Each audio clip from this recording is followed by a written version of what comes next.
Now, good Wednesday afternoon, and welcome to 580 Sports Talk with Brendan Dworzynski and Dan Lucero. It is January 4th, 2023, and we are so glad that you've chosen to join us today on 580 Sports Talk. We've got a boatload to get to today, especially on the college basketball front. How about the Kansas State Wildcats setting scoring records last night in their win against the Texas Longhorns? We will talk all about the Cats officially. I think it is official now. You can let go of your fears. You can be fully excited. The fun is back for Kansas State basketball. We're going to lead the show with that coming up here in just a moment. I did not imagine at any point in the month of January that we might lead a show with Kansas State men's basketball. Even at my most optimistic entering the season, I did not think that they would be our top story at any point in the month of January. And then they went out and outscored 2 of the 6 NBA teams that were in action last night. It was remarkable. And it just never stopped. There was never a lull. They just kept scoring. This is my favorite record, and we'll get to all of it coming up in a moment. Tom Gilbert, the SID extraordinaire for K-State men's basketball, tweeted at halftime last night, K-State had set a new program record with 58 points in a half. They had never scored 58 points in any half before. They did it last night in the first half. They then tied the record with exactly 58 in the second half. Scored exactly 58 in every half. That's a little thing called consistency. If K-State scores 58 points in every half the rest of the season, they might win the national championship. Might? They are going to. Unbelievable. Yeah, it was just ridiculous. It looked up. They got how many points?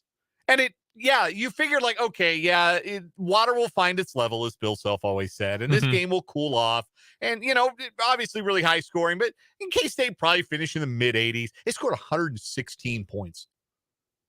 It's incredible. When was the last time you saw 116 points in a college basketball game? In regulation? Been a while. Been a long time. Long time. You don't see that all that often. So we'll talk all about that game in depth coming up here in just a moment. We'll also play some One Gotta Go, and we will get to the Kansas Jayhawks as well. They were in action last night. Not quite as pretty of a game offensively, but still, I think a generally well-played game by KU. Got a little too hairy for, anyone's liking at the end of the game, unless you're one of the rabid and maybe rancid Texas Tech fans online or in the USA last night. Goodness gracious. But we'll get to that game as well. KU and K-State both 2-0. By the way, one more note on K-State before we finish previewing the rest of the show. You know the last time K-State, started 2-0 in Big 12 play?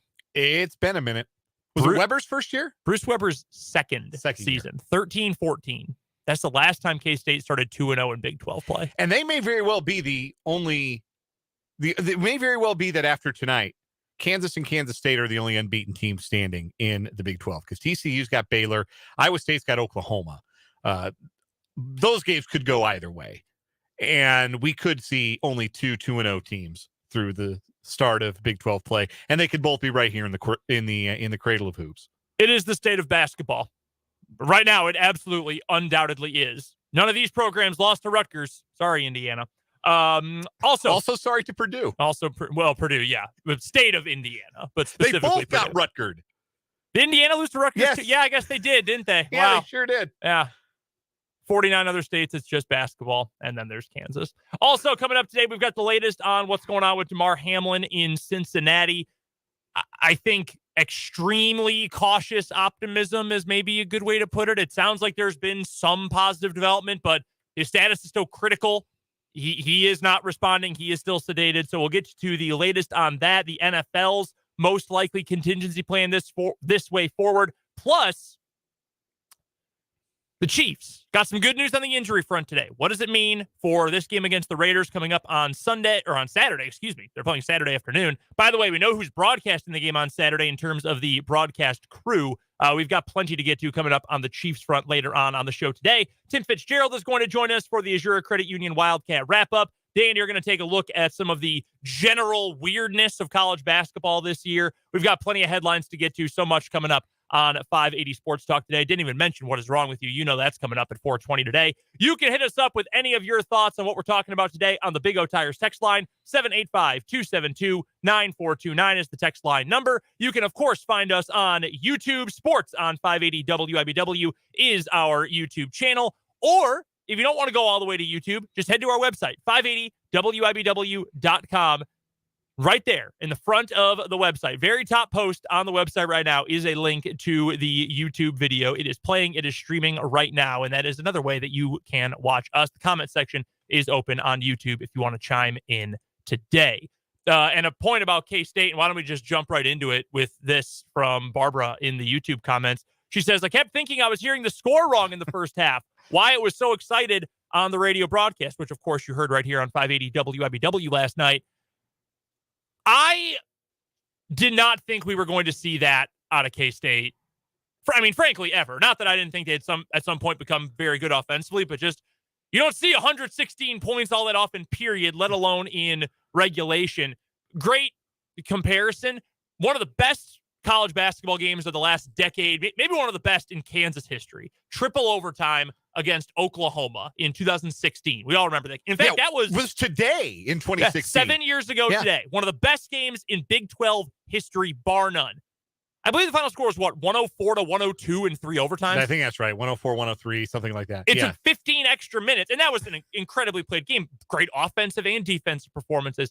Last night, they just kept scoring over and over. And we'll talk about the number one player of the game, Marquise Noel, momentarily. But it was everyone. Everybody who played, specifically the starting 5 for K-State, made an impact in that game. And even the guys off the bench who maybe didn't score as much made plays that were relevant in the game. Hell, one of the biggest defensive plays late when Texas was making its final run was Ish Massoud, of all people, drawing a charge underneath the basket. That quelled a late Texas run. So even he's making plays out there. He's gotten in the rotation a little bit more recently. He's gotten the message from out of the doghouse. Yeah. Which is great because a guy like that, with that body type, that skill set, that's going to be useful in Big 12 play. And experience playing in the Big 12. Yes. That goes a long way. When you've been in those buildings and you know what to expect, that goes a long way. But you had 2 guys who put up career highs last night. Keontae Johnson tied his career high, which he set earlier this season against Nevada.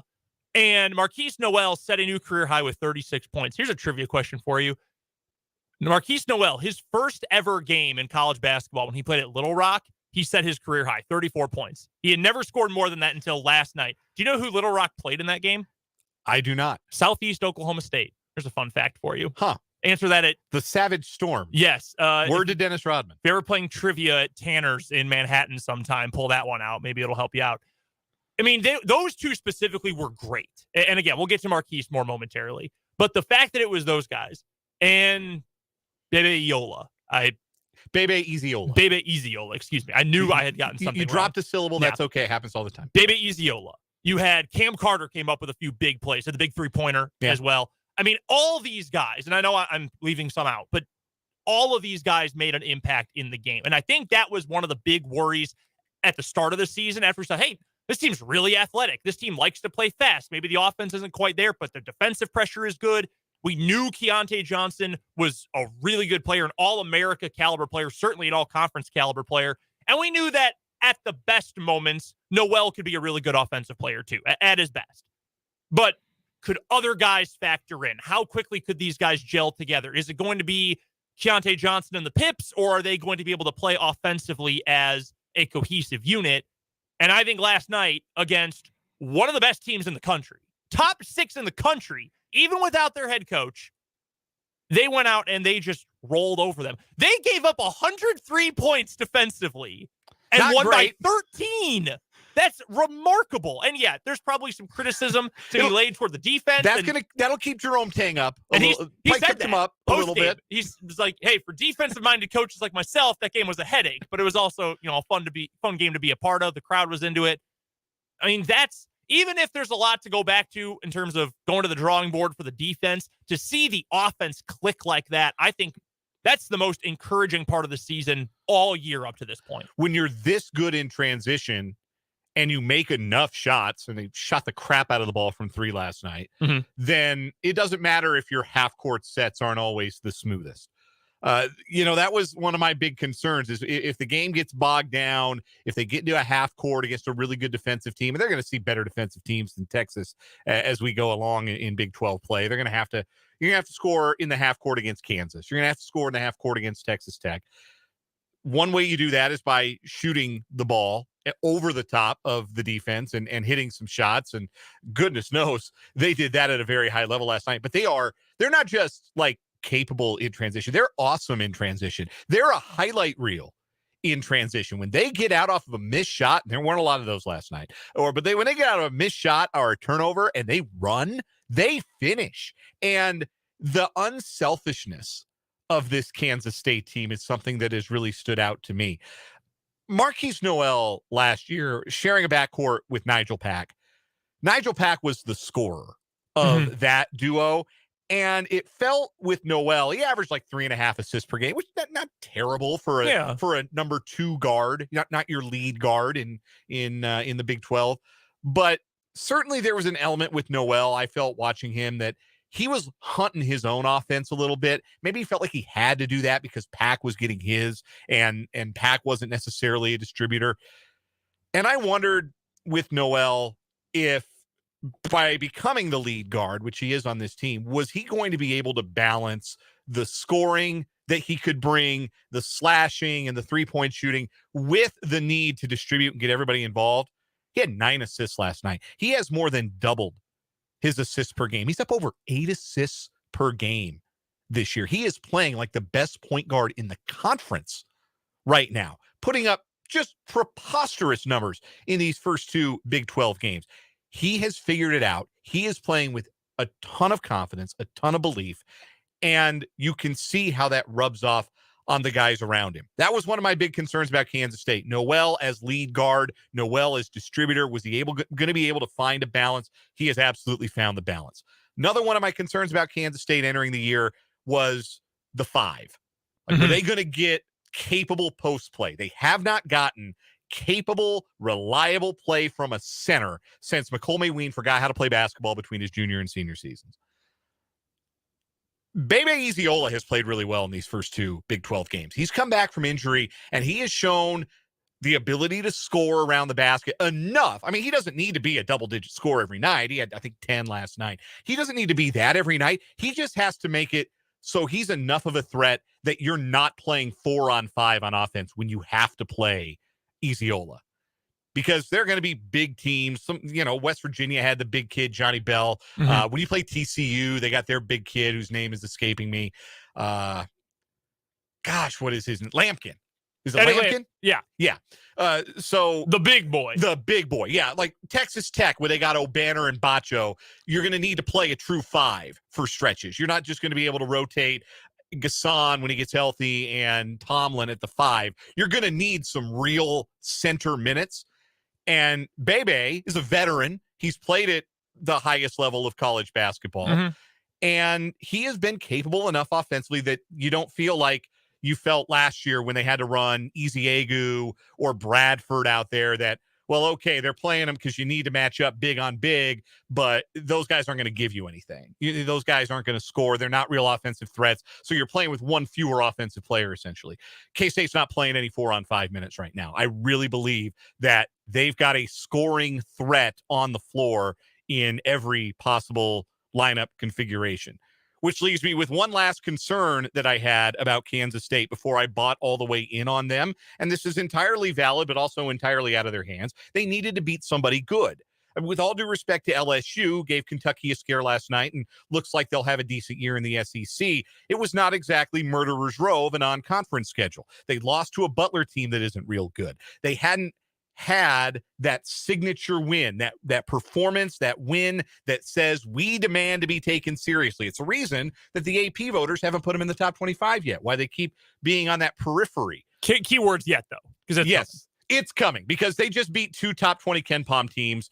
One of them they had to rally from behind to win and hold them off in overtime. And then they just dropped a 116-point anvil on the 6th-ranked team in the country. Even though he's not on the sideline, that's a Chris Beard team. That's a team that's supposed to be able to play some defense.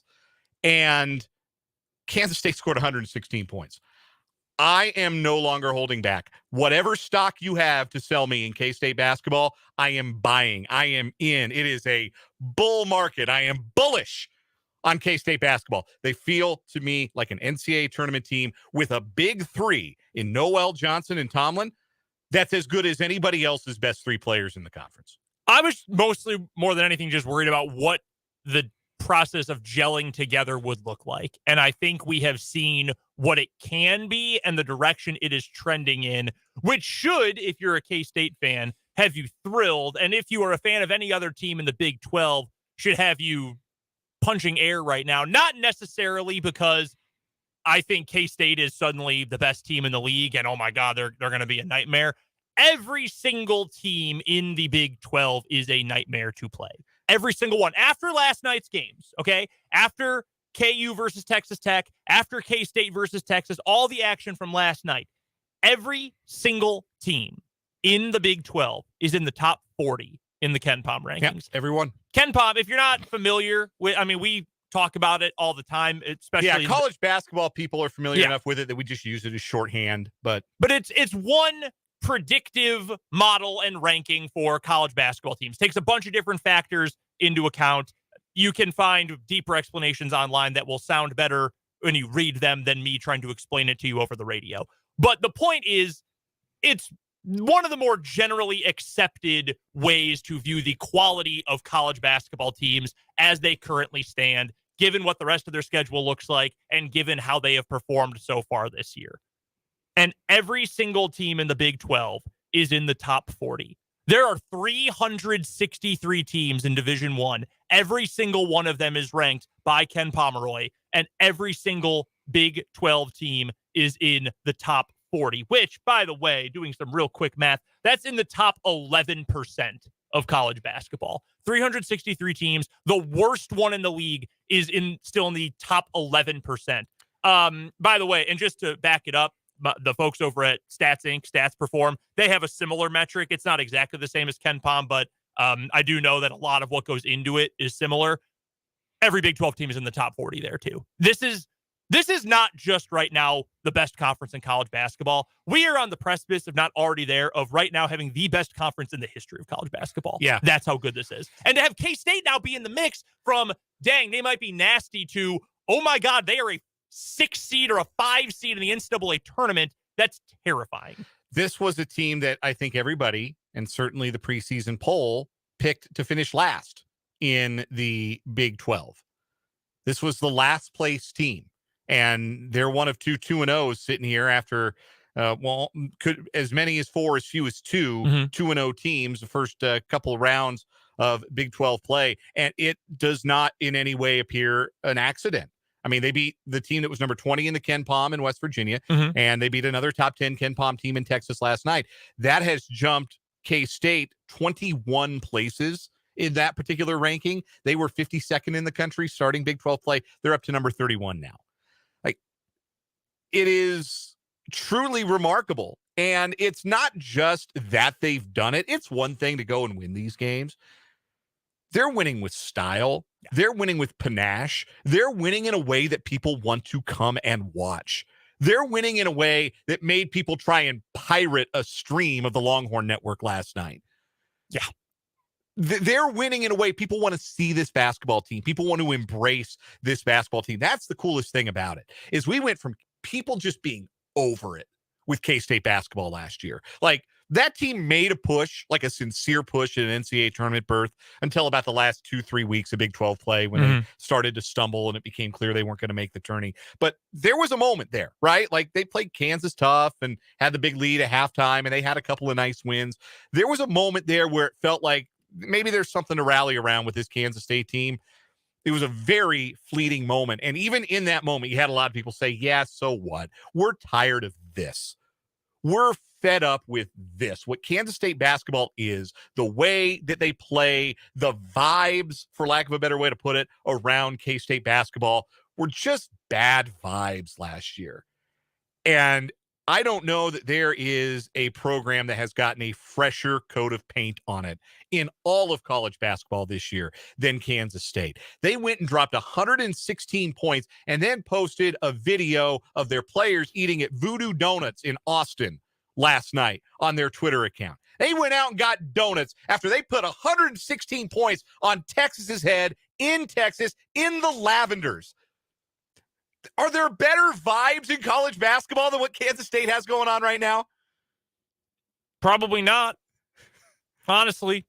Like even coach is doing the Wabash after games with the student section. Well, and the thing is that there's buy-in to it, not just from the players, not just from the coaches, but it really feels like a fan base that was clamoring, dying to be competitive now has something to actually get behind. And I hope that's reflected, and I'm sure it will be in crowds, in the latter part of this Big 12 season. So they're at home Tuesday night, next Tuesday.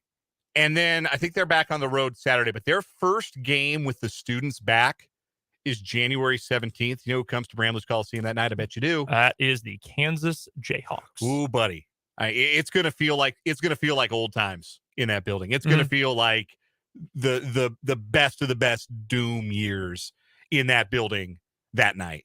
And that's going to be an interesting stylistic matchup, too, because we know what KU is doing this year. I mean, we know what they are. Kansas has matched up, I think, in a very interesting way with Baylor in recent years, because I think the K-State model right now is built off of what Baylor has been for the last decade. I mean, that's where for 19 years Jerome Tang was before coming to K-State. KU rarely got whooped by Baylor. There was that one game, I guess it was last season. I guess it was the game down in Waco. KU got walloped. And then when Baylor won the national title, the game at Waco, they won by a billion points too. But KU has also had had a couple of huge wins and a lot of close games. Those two have played close games for years, even before Baylor got to as good as it was over the last 2 or 3 seasons. So I think stylistically, it's going to be a really fun matchup. We know what the two coaches think of each other. They have a lot of respect for one another, more respect than the former K-State coach and the current KU coach had for each other. I know that to be true for a fact. I think that's going to be a lot of fun. That's in 13 days from right now, 1 or 2 weeks from yesterday. At that game, and then just a few weeks later, when it gets to Allen Fieldhouse, those games are going to be jacked up. That is going to be awesome basketball. Love this text from the 316 on our Big O Tires text line. So refreshing to see Lavender players move. Tang is the man. Yeah, it's not just the winning. Like I said, it's the style of play. When you get stops on defense, when you commit on defense and you're getting rebounds instead of pulling the ball out of the basket and inbounding it, when you get stops, you can run. And when this team runs, they have some fun. Like they are electric on the break. When they get out on a 3-on-1 or a 2-on-1, like they're going to do something awesome. It's not just going to be, a strong layup. Like they're going to do something electrifying. They're going to get the crowd to its feet. They're a blast to watch. That is the one thing you would not have said definitively about the last handful of years of Kansas State basketball. They are a blast to watch play. And you can tell they love playing with each other, which helps. Yeah, that definitely helps. That's a culture thing. That's why you bring in good assistants. That's why you bring in coaches who want to build that kind of thing. And again, K-State fans, you might be annoyed by me making this analogy again, but one program had a really awful basketball program recently. One had a really awful football program recently, but it's the same kind of thing. Different styles. Like K-State basketball is flashy. It has kind of, an attitude to it, in a good way. That's not a negative. KU football, it's much more nose to the grindstone, do the little things, all that. But it's about culture. Leipold is a culture guy for KU football. Tang is clearly a culture guy for K-State basketball. And that's why, for the latter, we have the best conference in college basketball right now in the Big 12, one of the best of all time, no doubt about it. And K-State's right in the middle of it. I mean, we continue to adjust our expectations for this team and how high they can go this year and how far this team can go this year. Again, I'm not going to say this is suddenly a favorite to win the Big 12. There are too many good teams in it for me to make that big of a leap. But they're one of them. Yes, they are. There is no weak spot in the Big 12, and even if there was, K-State would not be in it. There's no doubt about that right now. We've got a lot more college basketball we do have to get to this hour. We'll talk about KU versus Texas Tech coming up in a little bit. First, though, we'll take our first commercial break of the show. We'll come back, play some One Gotta Go on 580 Sports Talk.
gotta go. It's time for this week's round of One Gotta Go, as you can tell, here on 580 Sports Talk. I had a good thought, specifically because we're talking so much college basketball, but I feel like the fourth in my group of four is a little weak. So I'm a little worried this is going to be an obvious pick. But why one gotta go? College basketball TV color commentators. Dick Vitale, Jay Billis, Bill Raftery, and I think my number 4 has got to be Fran. Like, there's so few guys that have, like, a national podium pedestal in college basketball. Like, Billis does 4 games a week. Vitale still does a couple, even with his health and age. Frashilla is on TV, I think, 5 days. Yeah, he's doing least. TCU Baylor tonight. This dude hates it. He's got Brady levels of hate for his family, possibly. Like, just never home. That's a joke. Sorry, Fran. And then Raph has a more limited schedule because Fox doesn't do a ton of games, but obviously he does the tournament. He's been around for forever, too. I feel like this might be an obvious one, unless you've got a fourth who you, like, love, like you're a huge Robbie Hummel fan or something. You can throw him in. Not particularly. But otherwise, those are the 4. So, yeah, I mean, Fran's got to go. But if you just give me the 3 of Vitale, Raftery, and Billis, it gets a lot tougher.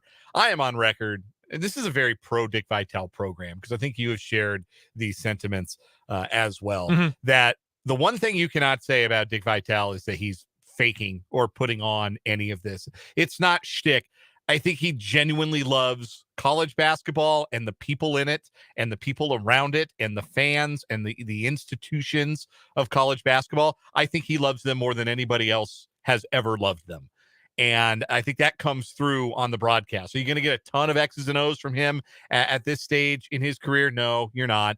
But the enthusiasm is real. And to me, that's endearing. I think we should all be as passionate about something as Dick Vitale is about college basketball. Bill Raftery will give you some X's and O's, and he'll give you some great catchphrases. I would just rather, I'd probably rather have those two. Like, Billis, you're going to get maybe the most, like, hardcore, like, explanations of that's why this happened. Like, Clark Kellogg will give you that too. Yeah. But a lot of times, particularly for the regular season, I don't need the X's and O's stuff. Like, maybe for a big game, it's nice to have a little more understanding of what's happening on the court and why. But it's also nice to just have somebody yell and scream about what a great shot that was, or what a great player this is, or what a great coach this guy is. And I'll take the old guard, Vitale and Raftery. I'll ride with those guys until they can't do it anymore. I've got the same perspective. And I think that over time, and especially this year when I've listened to them call games, I think Dan Schulman, who I do like a lot, and Jay Billis clearly are, like, friends. Like, you can tell broadcast teams that they have different hotel rooms. They show up, they do their job, they leave. Like, you can tell, and that's fine. That's whatever. But you can also tell the crews that are, like, legitimately friends. And I think Schulman and Billis have a very good energy and chemistry together. Jay Billis is too much of a know-it-all. And I know that to a degree you want that because you want your analysts to tell you what's going on because that's their job. They're analyzing what's happening. Well, he's a Duke guy with a law degree. Yeah, like, okay, Jay, we get it. You're really smart. Like, we understand it. You hate the NCAA. You're really smart, and you don't like how the clock works in college basketball. Like, we get it. You can get off it. I love Raph. I think he is such a joy to listen to. And again, I like Vitale because I just love people who are passionate about things. Not that Billis isn't, but but you get the feeling sometimes that you're getting lectured. Yes, exactly. Yeah. Like, even if you agree with watch the game. Even if you agree with Billis when he gets on one of his high horses, like about the charging rules and charge calls. Like, I'm with you 110%. But that play happened 3 minutes ago. Yeah, it's too much. 1 point on Fran, because that's also the one I would take out. Again, sorry, Fran. He might, like, be in town, so I don't want to, like, offend him if he's listening. He's just always around. He's everywhere.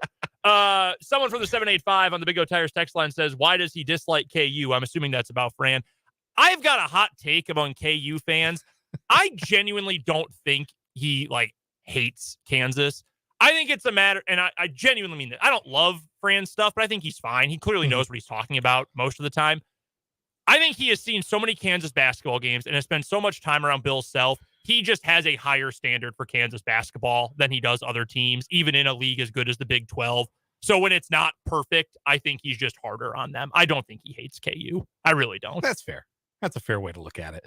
My one got to go is also college basketball related. It is Big 12 related. It's not too early to start thinking about first team all Big 12 honors. Ooh. Jalen Wilson and Keontae Johnson are both playing at that level. So I'm going to put them on a collective all Big 12 first team for now. I'm giving you 4 names. One's got to go. The other 3 are presumably on your first team all Big 12 through a whole 2 games of the Big 12 season. Mike Miles Jr. of TCU, Marcus Carr of Texas, Adam Flagler of Baylor, Kevin O'Banner of Texas Tech. One got to go. Man, that's a really tough one. O'Banner was awesome last night. He was awesome last night. We're going to talk more about KU Texas Tech after this break, but yeah, O'Banner was awesome. I didn't realize he was like 88% from the free throw line. He's just a hell of a player. He's just all around, he's so good. Moon balls from NBA range to keep Texas Tech in it. Like, yeah, there's nothing he can't do. I'm sure this sounds like prisoner of the moment because it was just last night and I watched the whole game. I'm keeping O'Banner on. Especially with AMAC hurt, I think having O'Banner out there is going to keep Texas Tech afloat. And Bacho's been hurt too. Yeah, exactly. Yeah, Bacho, last night, yeah. Bacho. Great name, by the way, to yell during a game. It is. So I'm going to keep O'Banner on. Man, Is it like sacrilege to say Flagler? Like, just because he's won so much and Baylor's been so good, I might lean there. I mean, you can make arguments for or against all 3 of those other guys. I would say Carr is out for me because he's the most one-dimensional of the guys. And I say that even though he's 5th in the conference in assists. To me, he just feels more like gunner guy than like Miles to me is a more well-rounded player. Flagler to me is certainly a more well-rounded player, better defender. And O'Banner to me is a more well-rounded player. And I need a big guy on my team anyway if I'm starting with Wilson and Keontae. So, yeah, for me, it's Marcus Carr. That's fair. He rules. Like, he'd be first team all conference in a lot of other leagues in the country. Right now, he's not on my first team all Big 12. If he had stayed at Minnesota, he'd probably be first team all Big 10. Oh, yeah, he would. Certain about that. We do have to take a break. We'll talk KU versus Texas Tech coming up next here on 580 Sports Talk.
We're back on 580 Sports Talk. Brendan Dworzinski, Dan Lucero here with you. 3:43 on this Wednesday afternoon. A couple comments in on the in the YouTube comment section. One from our guy Mark, who says Dick Vitale is awesome, and we are in agreement with that. Maybe a little over the top, but generally love the enthusiasm. Also, comment in from Elvin. Shout out to Elvin for chiming in. Matchups: K-State versus KU.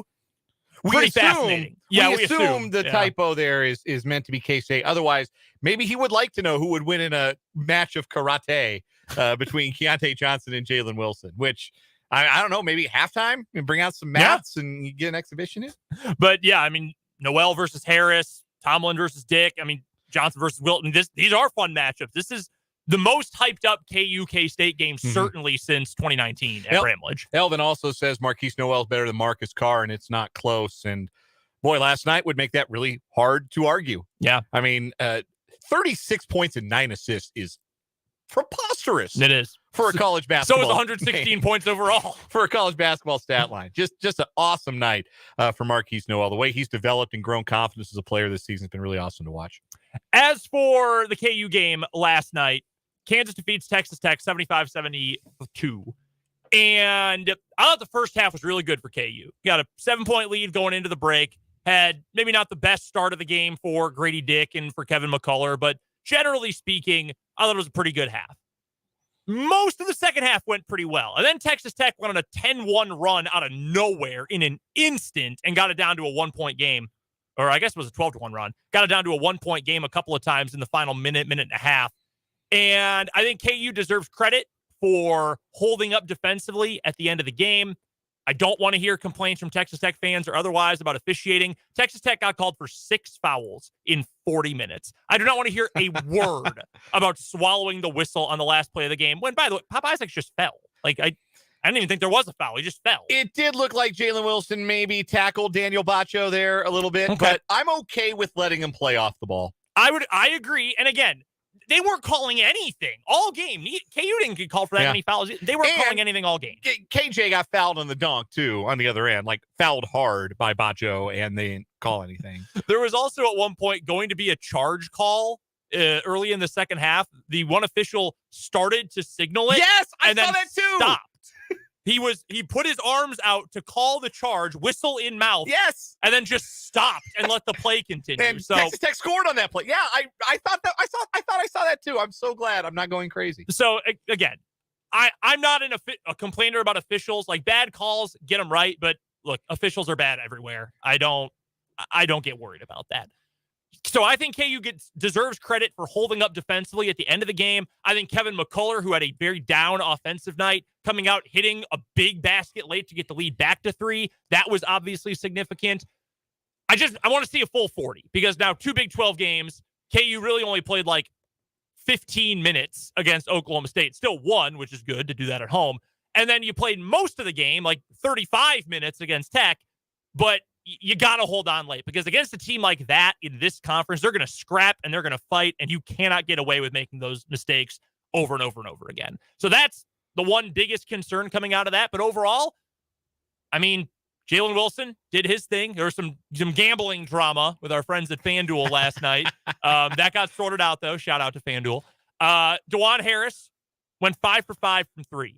Yeah, what the hell is that? He's shooting 52% for the year from 3. 11 of 21 now. He just doesn't like to shoot it, but Self said post-game, I have told him to shoot it at least 3 times a game. Because if they're not going to guard you, you're good enough to make them, and also that helps out everyone else. Yeah, because if you keep making them like that, they're going to have to guard him. And if you have to come guard him, that's one less person who can crash on Adams or crash on Wilson or get out to cover Grady Dick or whatever it ends up being, whatever the alignment ends up being. I mean, I'm not expecting Harris to go 5 for 5 again. First time he's hit 5 in a game. Only the second time he's ever attempted 5 and a new career high in points as well. But if you're getting any sort of offensive production like that from the perimeter from him, that opens things up. And then KJ Adams, I have come to the severe homer take, but I'm at a point where I legitimately think I believe this, like at my core. If he was 3 inches taller, he'd be first team all Big 12. Like, he has been unbelievable. He's a great defender. He's KU's best energy guy. He's always the first one on the floor. And his offensive game suddenly is really good. 7 straight games in double figures. First 7 of his career, all in a row in the last 7 games. He's been awesome. So I don't think I have any major concerns. We knew Texas Tech was going to be tough. That was only a 1-point spread going into that game. They're always tough in that building. They had won 29 in a row at United Supermarkets Arena going into last night. And even with the students not in session, that was a crowd and a student section in fine voice. Just ask Kevin McCullough and just ask the very nervous guy on the soundboard in the ESPN production truck who couldn't get to the mute button in time to mute one particularly profane chant aimed at said Kevin McCullough. Yeah. So you won the game. That's all that matters. 2-0 in Big. Every single win, every single stacked win means so much in this conference because we talked about it the other day. The Ken Pom prediction that the winner of the league would be shared at 12-6, and no one else would be above 500. Everyone else can be 9-9 to 8-10. Like insane parity in the league. We had a texter from the Big O Tires text line from the 785 ask a little bit earlier if that were to happen. Like, if that hypothetical were to come true, where you don't have a Big 12 team better than 12 wins in the conference or worse than 7 wins in the conference, can every single team in this league make the NCAA tournament? They should. I genuinely believe they should. Joe Lunardi's got 9 of them in right now in his bracketology. Who's the only one out? I think it's Oklahoma State. I imagine you are correct. And I have the link actually to the latest bracketology right here in front of me. He's got Oklahoma State in. They're his last team in. Oh, okay. Then it's not them. And he's got Iowa State in too. Is it Oklahoma? It might be Oklahoma. Let's see here. No, he's got Oklahoma in as well. Maybe he updated it. He's got everybody in. Everybody should get in at that point. Right. Beyond a shadow of a doubt. Because that means if you even go, everyone is 7-11 or better, you've got 7 of the best wins of anybody in the country just by virtue of winning 7 games in this league. It's Texas Tech. Texas Tech. First 4 out. There we go. Yeah. Man. That looked like a tournament team to me last night. Sure did. Like, O'Banner and Bacho underneath. Pop Isaacs is going to drive Mark Adams crazy because Pop Isaacs clearly has not met a shot he doesn't like. That dude was pulling up from like logo Lillard range, man. He would pull in from anywhere. But man, he's quick. He can finish out at the rim, and he's a good enough shooter to justify a lot of those looks. Like Pop Isaacs rather is going to be a player you love to hate in the Big 12 conference for as long as he's around because he's damn good and he's got a little swagger to him. And I don't know, man, if those, like, they've got other vets, the Harmon kid who was at Oklahoma and now back in the Big 12 conference. After a year at Oregon. They've got vets, they've got stars, they've got shooting. Like, I can't imagine Texas Tech not making the tournament. Here is the one thing that's working against Texas Tech right now. According to Ken Pomeroy, their non-conference strength of schedule of 363 teams is ranked 348th. Ooh. That is the bottom 15 in the country. And honestly, that'll do it, won't it? If you look at their schedule, they have played good teams tight. They have played them tough. They have lost against every good team they've played. Creighton, which might not even be good anymore, they lost to them by 11. They lost by 7 to Ohio State. They lost by 6 to TCU, and now by 3 to Kansas. So again, close games, but everyone else they've played has been horrendous. Well, if they run the rack the rest of the way at home, which is what they've been doing, and like they didn't lose by a whole lot at home last night. Like if they go 7-2 at home, which is reasonable, I think, that'll put them in range to get 8 or 9 conference wins. That feels about right to me, especially if they do get Bacho healthy and if they ever get AMAC back. Yeah, I mean, if you go 7-2 at home, you need one more win in league, one road win. Iowa State or, K-State is an off night, or you beat OU. Because I think 8-10, you're in. You're no doubt in. Because I think they're good enough, and that building is loud enough. Like, obviously, when you talk about home court advantages in the Big 12, it's Allen Fieldhouse and it's everybody else. But I don't think there's a tougher place outside of Lawrence to go play than Lubbock. No, that place is nasty. And if they don't like you, they're going to make sure you know how much they don't like you. All due respect to Hilton Magic, but there's a venom in that crowd in Lubbock. As, again, the entire viewing audience got to hear loud and clear directed to Kevin McCullough last night. There's a venom in that building that makes it tough. Like, McCullough was shook. That was not a good game from him. Mm-hmm. And there were moments in the second half where I thought, he's so good defensively, you can't really take him out. Yeah. But do they need to give him a breather? Do they need to give him like 2-3 minutes to just get a pep talk, catch his breath a little bit? Yeah. Because they were booing him on every touch. You don't see that in college basketball. So that's a different atmosphere. Like, they're going to be really hard to beat in that building all year. Is that weird that they booed him that much? Like, he was there for 4 years. His parents went there. He played a lot of big games there. He won them a lot of games. He was a hell of a player. He helped them play for a national championship. The best teams they'll ever have at Texas Tech. They're conference rivals, but like, it's not like you went to Texas. Not like you followed Beard. If it was that case, I would get it. Yeah, well, what happened was the way that they treated Beard on his return last year got them like a scolding from the national college basketball media. They're like, well, how dare you boo Chris Beard? Why you guys are being unfair and nasty, and oh man, that was a really nasty environment. And then the students got a wind of that and said, oh yeah, you thought that was nasty? You just wait. We're just gonna do that all the time to everyone now. Yeah. Which, look, if you can win with it, it feels like an advantage. When you lose, it looks pretty bad. And they fought hard. I'll give them credit for that. But KU 2-0 in Big 12 play. Best state in college basketball right now is the state of Kansas. How about that? We do have to. Sorry, Wichita State. You are not included in that group. Been a tough start. Yeah. We'll take a break here for our national and local news at the top of the hour. When we come back in the 4 o'clock hour, we've got some NFL news and notes to get to you on the Chiefs, on Damar Hamlin, and an NFL scheduling update. We'll get to what is wrong with you, and we've got more K-State to talk about as Tim Fitzgerald of GoPowerCat.com joins us for this week's edition of the Azure Credit Union Wildcat Wrap-Up. We'll get his final thoughts on the Sugar Bowl a few days out from his trip down to New Orleans with the Go Powercat crew, and of course, some thoughts on last night's tremendous K-State win. Don't forget to hit us up on the Big O Tires text line, 785-272-9429, and in the comments section on YouTube as well. 4 o'clock hour of 580 Sports Talk is next.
now it is time for the 4 o'clock hour of 580 Sports Talk. Brendan and Dan here with you. Appreciate you spending some of your afternoon hours with us today. Plenty of college basketball talk from the opening hour of the show. If you missed any of it, you can head to our website. That's 580wibw.com. Go to the podcast tab in the middle of the page, hover over that. And when the menu pops up, click on 580 Sports Talk, and that's where you'll find the hour-by-hour breakdown of the show from today and from every day. Want to get to a note here from the comment section on YouTube. Sports on 580 WIBW is our YouTube channel. The comment section is open at all times for you to chime in and let us know what you're thinking about what we're doing on the show today. You can also text us at 785-272-9429 on the Big O Tires text line. This comment from Elvin on the YouTube stream. KU is fortunate to play in Lubbock before AMAC starts to play later this month. He could take Texas Tech to another level. I think we were sort of talking about that if he is able to come back healthy at full strength, that is another very important piece. Some people would say he's their best player. I would lean toward O'Banner, but nonetheless, those are their two best players on that roster right now. Getting him back, they're going to be really dangerous. And again, if they win most of their games at home, they're going to be a tournament team. I'm convinced of that. Yeah. I'm surprised they're the team that was left out in Lenardi's last bracketology. Another comment from the Big O Tires text line from the 402. I was talking about home court advantages in the Big 12. It's, I think, even the most the most. What is the word I am looking for? I can't come up with it. The most adamant KU, that was the word, adamant. The most adamant KU hater would say Allen Fieldhouse is the toughest place to win in the Big 12. That's been proven over the years. After that, I said it's probably United Supermarkets Arena in Lubbock, because after Allen Fieldhouse, it kind of depends on who's good, right? Like the Farrell Center can get loud when Baylor's good if the students are in session and it's a marquee game and a marquee time slot. But like Baylor plays at home on a Wednesday night, it's going to be empty. Yeah. Or on a Saturday afternoon, it's going to be empty. Like there are some places harder to win at than others. And from the 402, the question was asked, what about Bramlage Coliseum? I think we're about to see, like I said, Bramlage feel like it has at its best. I think that this Kansas State team will rally the student section. They've already rallied the student section, but I think it's going to rally the rest of your ticket holders or prospective ticket buyers to come to Bramlage to see them play and to make noise and make it feel like the Octagon of Doom again. Bramlage at its best is as good as any other building in the Big 12. I firmly believe that. We haven't heard it like that other than the KU game for every year for a couple of years now. But I think it's going to be, we're going to bring that feeling back. I think that feeling's going to be restored by the end of this year if K-State keeps playing like this. I know this is going to sound so pompous, so I apologize in advance. But I think the way to rank the other 9 buildings in the Big 12 is, what are they like when KU is not in town? Because for real, I mean, that's been the boogeyman for a long time. Yeah, KU's won the league so much. That's who everybody turns out to see, because you want to see if your team beats Kansas. Usually that's beating a top 5 or a top 10 team. It's worth storming the court.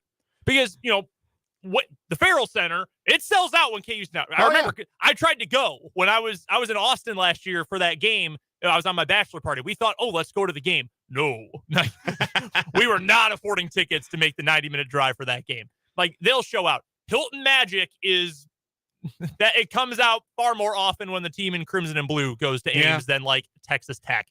Bramlage, the last several years, even when the crowd has generally not been especially good because the team has been so down, they showed out for the KU game, obviously.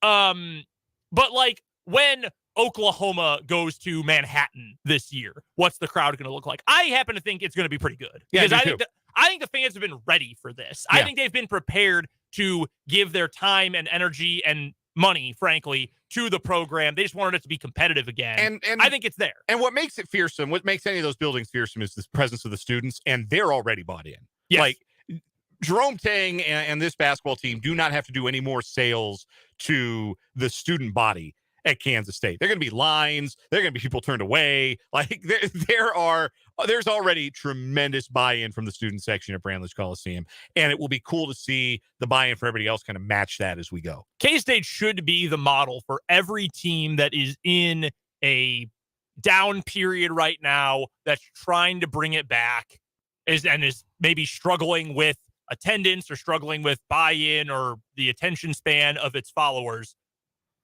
what Jerome Tang did and has done should be the model for it. Because even before the season started and he was doing the Wabash with the students and all that, he was doing videos with K-State social media on campus talking to students. Mm-hmm. He was going to, frat basketball games and stuff. Like, he was out in the community talking to people, doing more than, hey, I'm at a table on campus, like, come to our games. Okay, thanks. Here's a handshake. Goodbye in 30 minutes. Like, he was actually out and doing things. I'm trying to think of a school that has real bad vibes right now that has in the past had good ones. Maybe not a Kentucky. That's a little bit of a different case. Louisville. Yeah, great example. Like, Kenny Payne, or maybe Kenny Payne's replacement, should go out into the Louisville community and like, hey, I'm at the original Papa John's tonight. Like, come by and hang out for 3 hours. I'll buy you all pizza. Like, it's that kind of thing. Mm-hmm. It's not just, well, come support us because that's what you're supposed to do. No. You have to help bring people back in. And I think K-State's done an amazing job of that. It's one thing to be us against the world as a program when the world doesn't also include critics among your own student body and your own fan base. That's what it started to feel like towards the end for Bruce Weber. That it wasn't just, it's us in here and it's everybody else, but everybody's got our back. Like, everybody in Bramlage Coliseum, all K-State fans, Manhattan, they've all got our back. No, it felt almost that it was becoming adversarial in some ways. I think the relationship between program and university, or program and fan base. So Jerome Tang needed to do that. Jerome Tang needed to approach the student body and approach the fan base with those open arms and say, hey, we can't do this if you're not with us. And that approach has worked wonders. You've seen K-State fans be rowdy for football. They'll come out for the basketball team. There's a proud heritage. They'll come out for it, and I think they've done a great job of getting to that point. We'll get to this more in headlines real quick, but before we get to the NFL, I got some breaking baseball news. Oh, we do? We do. Does Carlos Correa have a home? No. Oh. But Rafael Devers is going to continue to stay in his same home. 11 years, $332 million with the Red Sox. Wow. Now, well, they had the money. In fairness, that is from Bob Nightingale. He says confirmed, but it's Bob, so he might be like an angel. We don't really know. Also, Carlos Baerga apparently first reported it. Again. Yes, Carlos Baerga has been breaking a lot of news. Is it? He was the one that broke, what was the Mets' big signing earlier this offseason? What was their big? No. What? It was one of the first big signings of the offseason that he broke. I don't remember what it was. Yeah, no, you're right about this. I don't remember who it was either. I assume it was a Hispanic player? Yes. Yes, it was. Yeah, I do not remember. I remember the story. I do not remember the player. Yeah, no, he's been breaking some news. Like Carlos Baerga, trusted source. Yeah. I would trust him before I would trust any other member of the 1995 Cleveland baseball team to break news. Like, if Albert Bell says it, not buying it. No. Charles Nagy says it, I'm checking for a second source. Yes, that's big news from the baseball world. We'll talk some more baseball, I'm sure, coming up later on in headlines today. But right now, do you want to get to the NFL? Some news and notes from around the National Football League. We'll start with Damar Hamlin and his situation that is currently ongoing at the University of Cincinnati Medical Center. It is, I think, in a situation like this, and I don't mean to be super dire and super pessimistic and negative about this. I think it's very easy in a situation that's anything like this, because we've never seen anything truly like this, at least in recent memory. Is easy that anything can be spun into something positive, and then it's, he's on the way back. The recovery is happening. Oh, this is great. I think we've mostly avoided that on a wide scale with this incident because it has been so jarring and so unique in an unfortunately terrible way. But it does sound, based on what some family members have said, and if you want to stretch it based on what the Bills have said too, like there are signs of improvement, if he's not necessarily like in already a state of improving, if that makes sense. Like nothing has gotten worse, which is really good. He is still in critical condition at the UC Medical Center. He is still intubated. He's still sedated, but it sounds like, vital signs are good for now. He does have his pulse. They're working on it. His uncle, I believe, is the family member who's talked to media in Cincinnati a couple of times, who has said, we know your prayers are out there. Keep doing it. But we're hopeful and things are looking a little bit better. That's the most important thing here. Obviously, we can't say that enough. The word that keeps being brought up is promising. And I think that's good to hear. That's encouraging to hear. You would rather hear at this stage that things are promising than that things are not promising. But it has all unfolded very slowly. And again, we want to hear good news. We are eager to hear that good news, but this is not the kind of injury and not the kind of situation where you get that right away. You don't get the good news right away. Like we talked about yesterday, when it's a player who suffers like a possible spinal cord injury, and then we hear like 20 minutes later, oh, they have feeling in their extremities. They're wiggling their fingers and toes. They gave a thumbs up or a little wave. Like we get that good news right away. This is so different. The good news that we're getting is still just incremental and tentative and hopeful more so than it's anything else. So, but it is at least, again, promising to use that word, that the updates that we're getting have been in that vein. Hoping for the best. We still do not know from a football perspective what is going to happen with the Bills-Bengals game. The NFL came out with a statement today, or at least someone from the NFL, that said we've only been thinking about Damar Hamlin up until this point and have just now begun discussions about what to do with the game.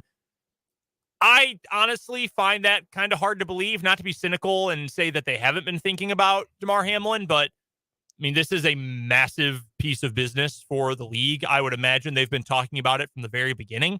I would be shocked otherwise. I don't know what to think at this point. You and I were having this discussion in the office today that there's no way that this is going, and we said this on the show yesterday too, but there's no way that everyone is going to be happy. So essentially at this point, for lack of a better phrase, you just have to choose between the lesser of however many evils and just try to make the best of it. I think you could, the ways that have been brought up is you push the playoffs back and you play out week 18, and then week 19, quote unquote, is just Bills versus Bengals. That way you still play every game. You get the exact seeding right, etc. But the issue there, the schedule itself, whatever, but, taking away the Pro Bowl week, who cares? But then all of a sudden you're one seed in the NFC. So let's assume Philadelphia all of a sudden goes 2 weeks without a game in the most important part of the season. If I'm Philly, I would not like that. Like 1 week, sure. Mm-hmm. Get rested. You can game plan for whoever you need to game plan for. You can come up with multiple ideas. That's fine. And it could also end up being 2 weeks off for the Chiefs. If the Chiefs end up being the number one seed in the AFC, that's a potential 2 weeks off for them. So that is difficult. I was reading a story, or a piece, I guess, not necessarily a story, but a piece from Football Zebras today on their website. They did a great job. It's, former referees who run this and people who are intimately familiar with the NFL rule book and bylines and all of that. And it essentially said the commissioner is allowed to cancel a game, but the scope in which he is allowed to do that is so minuscule. Same with forcing a forfeit. It essentially is, unless a team doesn't come out to the field. Not that we expected a forfeit here, but it essentially just illustrated how narrow the scope of a lot of possible outcomes are. And it essentially boiled down to the NFL's goal is supposed to be limiting a competitive advantage for one team or teams as much as possible. But we're in a situation where that's going to happen regardless. I think as much as I would like for this game to be played, I don't really know how you could do it.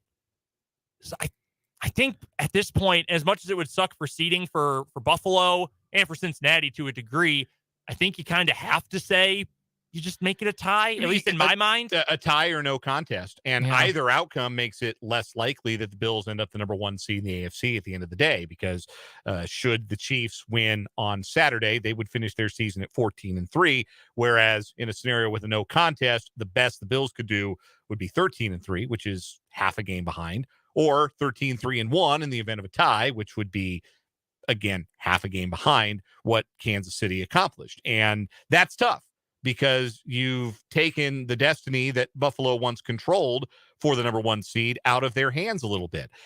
Do I think Buffalo cares much about that right in this moment? No, I really don't. Mm-hmm. I think that,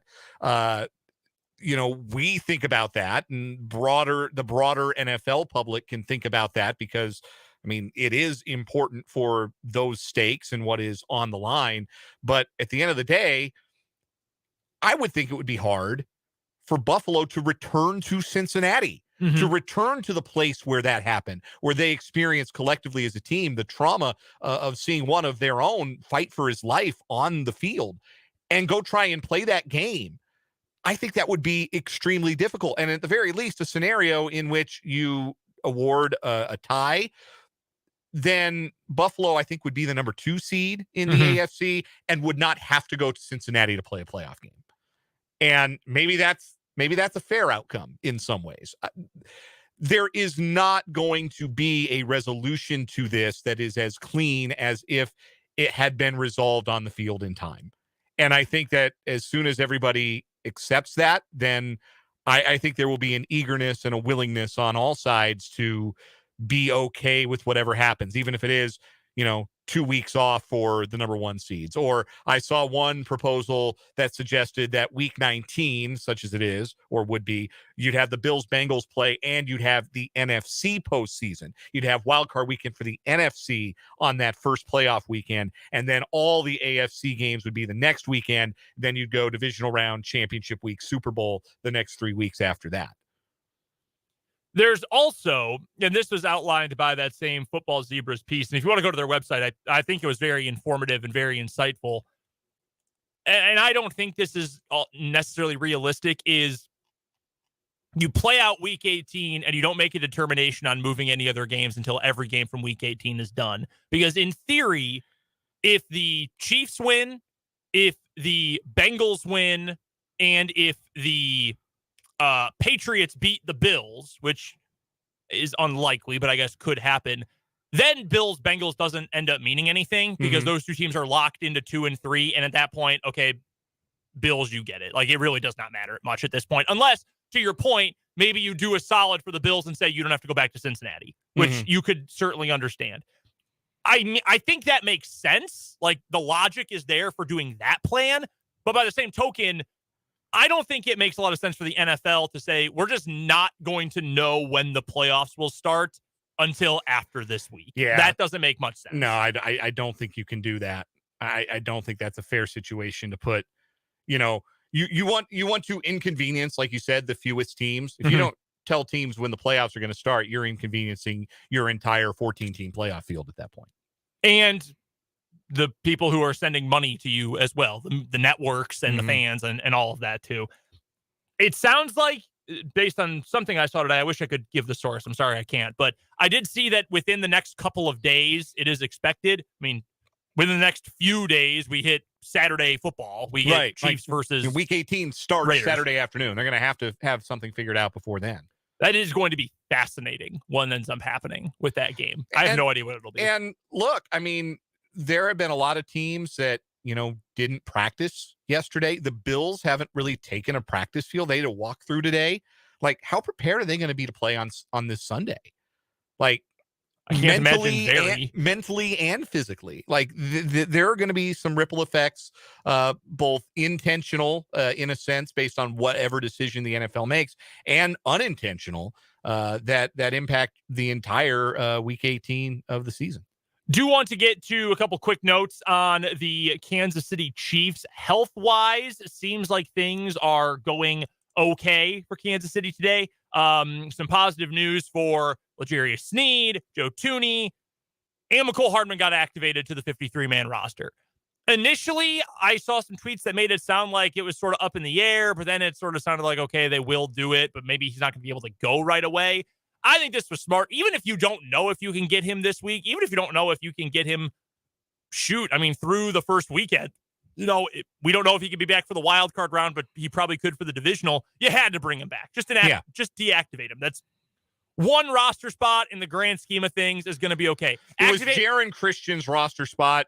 Yeah. Most Chiefs fans probably didn't even know he was on the team. No, I totally he was. Yeah, he had been inactive, basically an extra offensive line body in an emergency, and that's a roster spot you can replace. Here's my strategy for McCole Hardman. Deactivate him this week if you're not sure if he can go. Activate Malik Herring just so you add some pass rush depth and just attack Jared Stidham the entire game. boom, you're done. That's fine.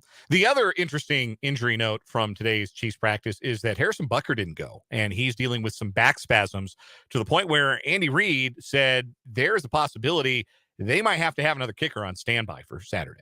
That's gone so well so far this year. Yeah, the replacement kickers have been just flawless. Well, Matthew Wright did have that one long field goal against the Raiders. Yeah. Yeah, credit where it's due. Yeah. But I don't think he's an option. I think he's on a roster. Or is it Amendola who kept making a roster? No, Amendola just got signed by the Packers. Oh, really? Yeah.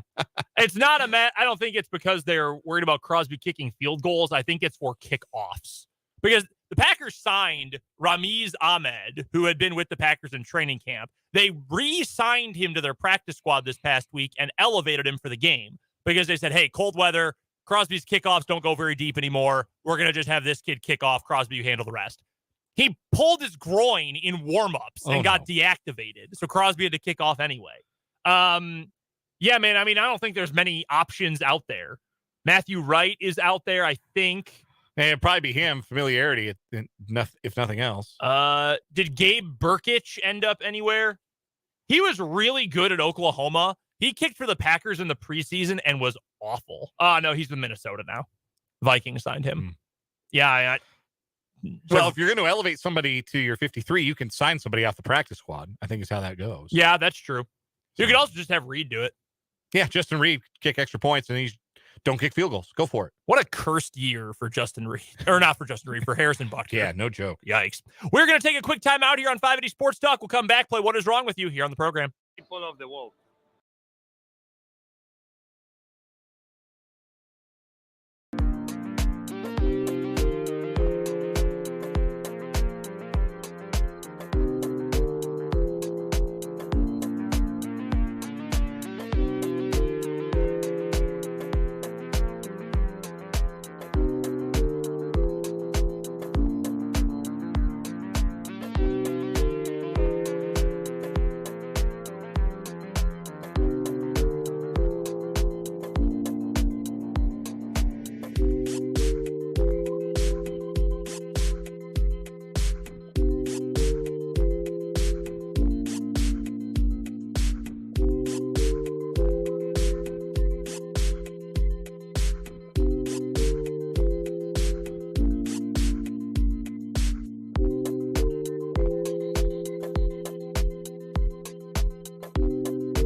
Time for What Is Wrong With You here on this Wednesday edition of 580 Sports Talk with Brendan and Dan. Our current winner for the first week of What Is Wrong With You for this calendar year.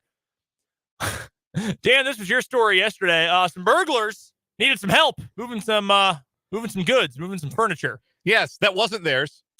So who'd they call to get the help from? The police. Yeah, that didn't go so well. They also were hoping they could get a ride to the airport while they were at it. They got a ride, all right. Yeah, they did. That's our current winner for What Is Wrong With You this week. Dan, why don't you go first today? Happily, we go to Thailand for this story. We meet 55-year-old Boontom Chaimoon and his 49-year-old wife, Amune, who set off on Christmas Day to drive through the night to her hometown in the province of Mahasarakam. But Boontom had nature call in the middle of the drive, so he pulled over off to the side of the road to relieve himself amongst nature. While he was doing so, his wife, Amune, decided, hey, you know what? We're stopped. I may as well use the restroom myself. I may as well relieve myself outdoors as well. So she got out of the car and ducked into a nearby jungle for a quick bathroom break.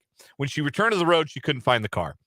Boontom had gotten back in the car, assumed that his wife was asleep in the back seat, and took off.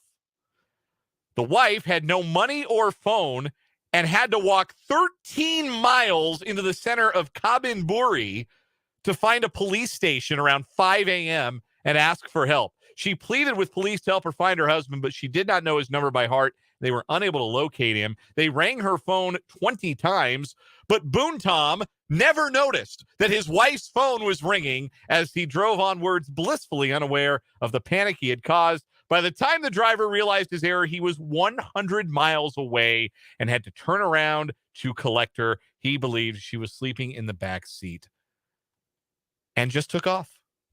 I am calling cap on this entire story. I think he saw an out. I am calling shenanigans. I think our guy Boontom said, she's gone. I think he had a change of heart and thought this is going to end poorly for me and decided to turn around after 100 miles. You could not possibly go an hour and a half or more down the road and not at any point think to, let me make sure she's okay back there. Yeah, boy, she's not making any noise. Anyway, let me turn up the radio. You're singing along to whatever the Thailand equivalent of like living on a prayer is. Probably just living on a prayer. Yeah. No, this is, something's fishy about this. Also, 100 miles and not one glance into your rearview mirror to make sure that, one glance over your shoulder. Boy, I haven't heard, she's not snoring, nothing. Hey, she must be out. Also, this couple's been married for 27 years. They have a 26-year-old son. That's a detail added in here by the Daily Mail. You're telling me this couple has been married and lived together for 27 years and she doesn't know his phone number? Like, yeah, I know we've all got cells now. I know all you have to do is hit a button. You better be damn sure I learned my wife's phone number. Yep, I might need to contact her. I might be lost in the jungle. I might need to reach out to her. Yes. Abby might have taken off without me at some point. I know my wife's cell phone number by heart. Something is fishy here. Something is very, very fishy here. I think Boontom got back to his car and his wife was gone. He's like, all right. Freedom. Hell yeah. Sweet freedom. I'm going to roll down the window. I'm going to play the music I like. Oh, my God. For my story today, we're going to another foreign country, Ocala, Florida, where on the first of the year, on Sunday, a Marion County Sheriff's deputy responded to the 2900 block of 165th Street in reference to a residential burglary in process. A male victim had contacted the sheriff's office to advise that a silver sedan was parked in front of his residence, which is under construction. The victim advised that he was watching video surveillance footage and observed a male suspect entering the residence through the garage. Upon arrival at the victim's home, the deputy observed the same silver car parked approximately 5 feet from the front door. The deputy made contact with a man identified as Dustin Box, who was sitting on the ground near the vehicle's rear tire. When asked if anyone was with him, Box said he was alone, and the deputy detained him in handcuffs. After Box was put in the back of the patrol car, he told the deputy he is currently broke, but also in the process of remodeling his home. I feel like that may have been able to wait until you were no longer broke. Anyway, Box told the deputy he was grabbing a few boxes of flooring so he could go finish his bleep. The deputy looked through the windows of Box's vehicle and observed a large bucket and multiple boxes that appeared to contain flooring. The deputy called the victim, who advised that Box's vehicle had been parked outside the residence for several hours, even though there is a blatant no trespassing sign. After being read his rights, Bach said he wanted to invoke his right to remain silent, but continued to talk anyway. The deputy said, "We're not going to ask you any more questions about this." The guy kept talking. Bach said that he already knew it was wrong to take the items from the construction site and added he'd gladly put every one of them back. They ended up finding 11 boxes of vinyl plank flooring, 2 wall cabinets, and a 3.5-gallon bucket of ceramic tile adhesive. Oh, by the way, they found weed and meth in his car. There it is. There it is. We're waiting for the kicker. Wait for it. It's meth. It's not a Florida story without it, really. He had some stuff he wanted to go do. Yeah, just remodeling my expletive. I'm broke. I have no money. I'm just going to steal your tile adhesive. I just happen to need precisely 2 cabinets and this flooring. About your story real quick. We've got a text from the 785. I've been married for 35 years. Congratulations. And I have a hard time remembering my wife's cell phone number. I will ask you this follow-up question because I think there's levels to this. Okay. One, understandable, mea culpa, but would you drive 100 miles without once looking in your back seat, even inadvertently? Right. Or not noticing that, that ringer that's not mine has gone off 28 times. I just drove 7.5 hours with my wife from Denver to Topeka. Shout out to Southwest Airlines for that, necessitating that particular travel adventure. I cannot fathom a point at which I would have thought, oh, wow, my wife's not in the front seat. Let me see if she's in the back. Actually, you know what? Nah, never mind. I'm sure it's good. I'm sure everything's fine. Let me just peel off down I-70 for 100 miles before I double check. You know how long it takes to go 100 miles? Like an hour and a half. You're flying. Unbelievable. Who you got today? Oh man, I am going with the guy who couldn't have been bothered to check and see if his wife was okay. I agree for today. However, I'm going to give the weekly win to our reigning champion because I think there's too many shenanigans going on in this story. Yeah. I don't have trust in the facts here. Okay, that's fair enough. Yeah, we'll stick with the guys who asked the police for a ride and help transporting their stolen goods. That is our winner today in What Is Wrong With You. Tim Fitzgerald joins us next on 580 Sports Talk. Speak with...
Kansas State victory. Tim Fitzgerald covers all things Kansas State for GoPowerCat.com. In fact, he's the publisher of GoPowerCat.com. You can find him on Twitter at Life of Fitz, and you can find all the best coverage of all things Kansas State Wildcats over at GoPowerCat. Fitz, we've got a lot of K-State to get to here. We'll get to it in just a moment, but first, I have to ask, if you thought your wife was in the car with you, and you found out, well, actually, she's not in the car. I'm surprised. Where did she go? How long do you think it would take for you to notice that she was gone? Like I left her somewhere? Yeah, like let's say you're in Thailand and you and your wife step out to go to the bathroom, only you get back in the car, and then you start driving down the highway. How long before you think you would notice she was gone? Well, first of all, the premise of the question doesn't work because I probably need my wife to find the car. Like, not that sharp.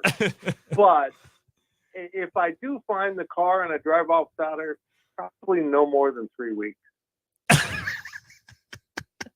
Our What Is Wrong With You winner today, Fitz, drove 100 miles without his wife, just assuming she was sleeping in the back seat. 100 miles without looking in his rearview mirror or just happening to turn around at any point. Oh, boy. Okay. Well, you know what? You might have already had a winner for 2023 in the first week. and probably you could do an update after he's murdered by his wife. Yeah, I can't imagine things went all that well at home after that incident. Things didn't go well at home for the Texas Longhorns last night, Fitz. 116 points. Did you ever think you'd see that in regulation from a K-State team? It's been a long time. I saw 58 points in the first half, which seemed like a good game for some K-State teams recently. So it was pretty remarkable. It was fun to watch. Granted, it wasn't a defensive showdown, but keep in mind, heading into that game, Texas was thought to be, according to the numbers, one of the better defensive teams in the country, and Jerome Tang and his staff just cut right to it and realized, well, they're pretty good in the full court, they're pretty good in the half court, so let's just run on them and not let them set up their defense.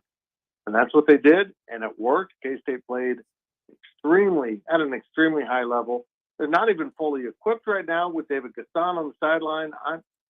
I was stunned by how well they played, but man, I'm just baffled at what the upside of this.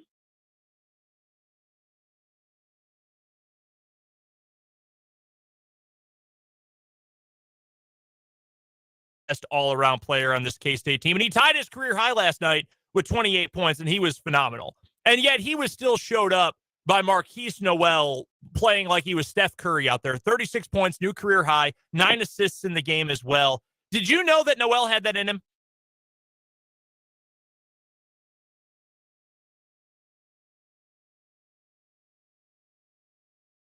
Thank you, Southwest Airlines. Cole Carmody, started looking up last year's players, and this isn't intended to be a shot at Bruce. In fact, it's kind of a compliment.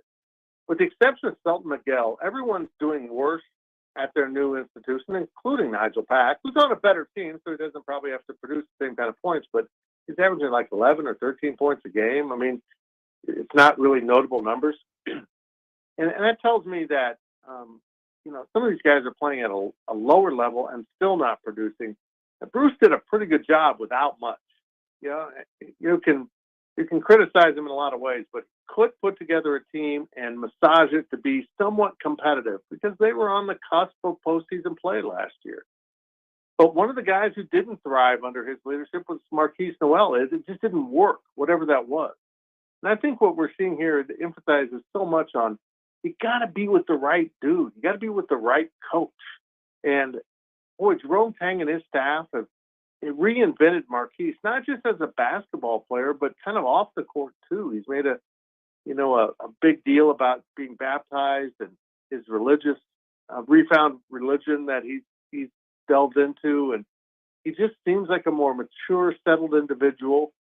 But Jerome Tang, I've already seen him chew out Marquise Noel more than Bruce Weber did. And, sometimes tough love is the best love. And Noel is just thriving.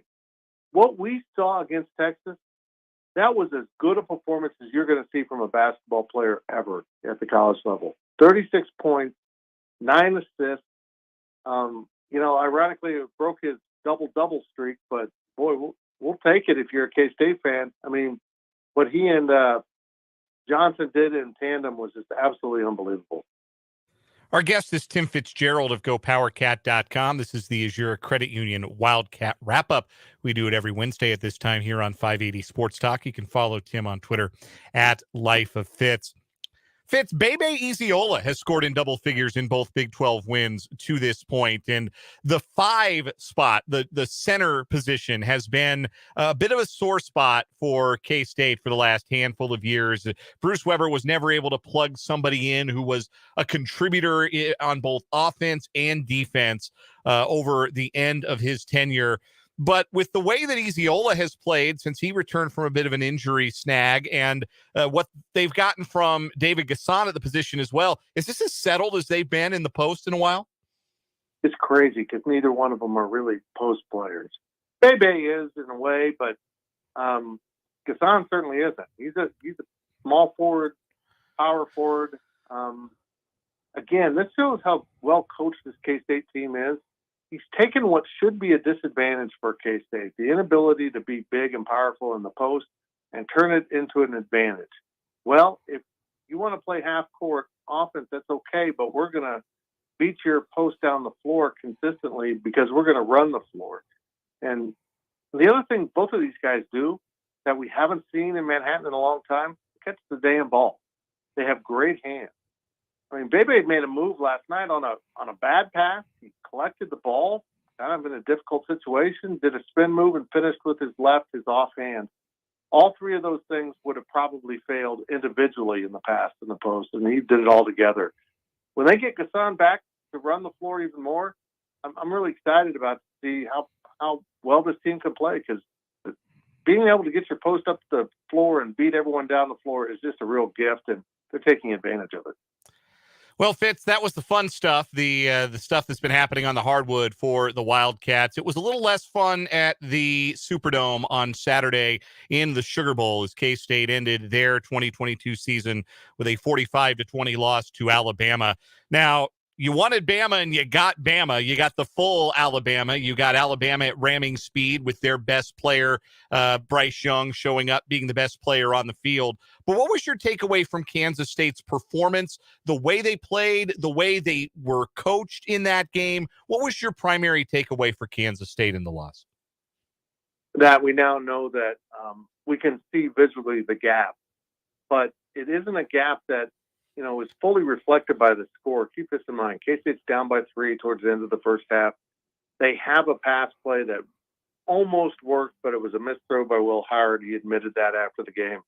And instead of going in at halftime up 17-14 potentially, they get the ball back. So Chris Kleiman had been coaching aggressively, rolling the dice throughout the game, and that one didn't work. Okay, that's fine. Then they get Alabama. They got to start at the 2. They stop them on first down, and the natural coach instinct is to call the timeout. And I understand why some people might say, well, why'd you give Alabama a chance to perpetuate the drive? But that's just kind of what you do. You trust your defense. You're going to pin them back and maybe use your timeouts to get the ball back, and then you can try to kick the field goal. Alabama's a different breed. They go up the field and score. They pull the old back-to-back possessions then by getting the ball back to start the second half. And then that's the only one I really disagree with. I would not have gone with the onside kick. You got to show your team we still believe in you. You're down here, but let's go. Let's play. We're down 10 points, and that's where it kind of unraveled. And then Alabama makes a great play on an interception. But think about it. They go from potentially being up by 4 at halftime to being down by 3, and then Alabama over less than 3 minutes of football with halftime in the middle of it, for 21 points. So that goes from a 3 to a 24-point lead in a game you lost by 25 points. Alabama won the game in a 3-minute period with a blitzkrieg of offense and defense, and that's why they're the lead. And now K-State's seen that. But if you look at TCU, they just beat TCU and they're playing for a national title. So it's there. You just have to play more precisely than they did against the Crimson Tide. As expected, Deuce Vaughn declared for the NFL draft in the wake of the Sugar Bowl. How would you define Deuce Vaughn's legacy as a Kansas State Wildcat?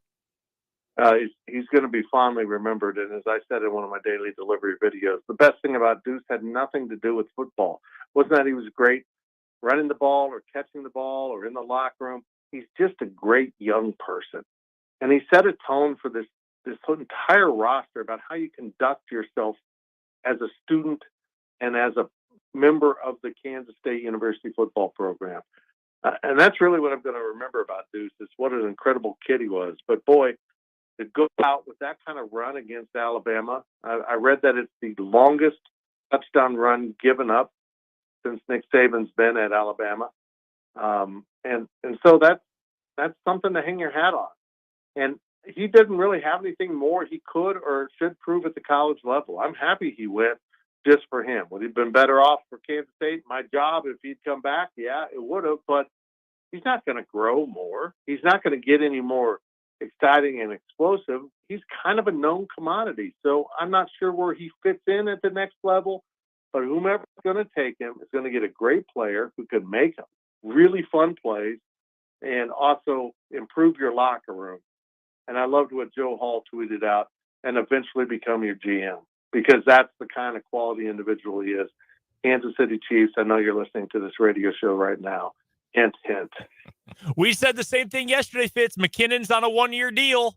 Short, shifty, speedy back. It makes a lot of sense. Maybe a little too much sense. Yeah, I mean, and he could bring a lot of stability to the return game. It's not something he did much of at Kansas State because they couldn't afford to risk him, and they had other proven guys there, so it's not like they were hurting for explosive returners. But I think Deuce Vaughn, the thought of Deuce Vaughn catching the ball on a punt return and some poor guy having to tackle him in the open field one-on-one is just entertaining to think about. All right, Fitz, we got about 30 seconds here. Does K-State basketball beat Baylor on the road coming up on Saturday? Boy, it'd be a lot to ask. They've already beaten 2 ranked teams. Their teams are going to start learning more and more about them. It's homecoming for Jerome Tang.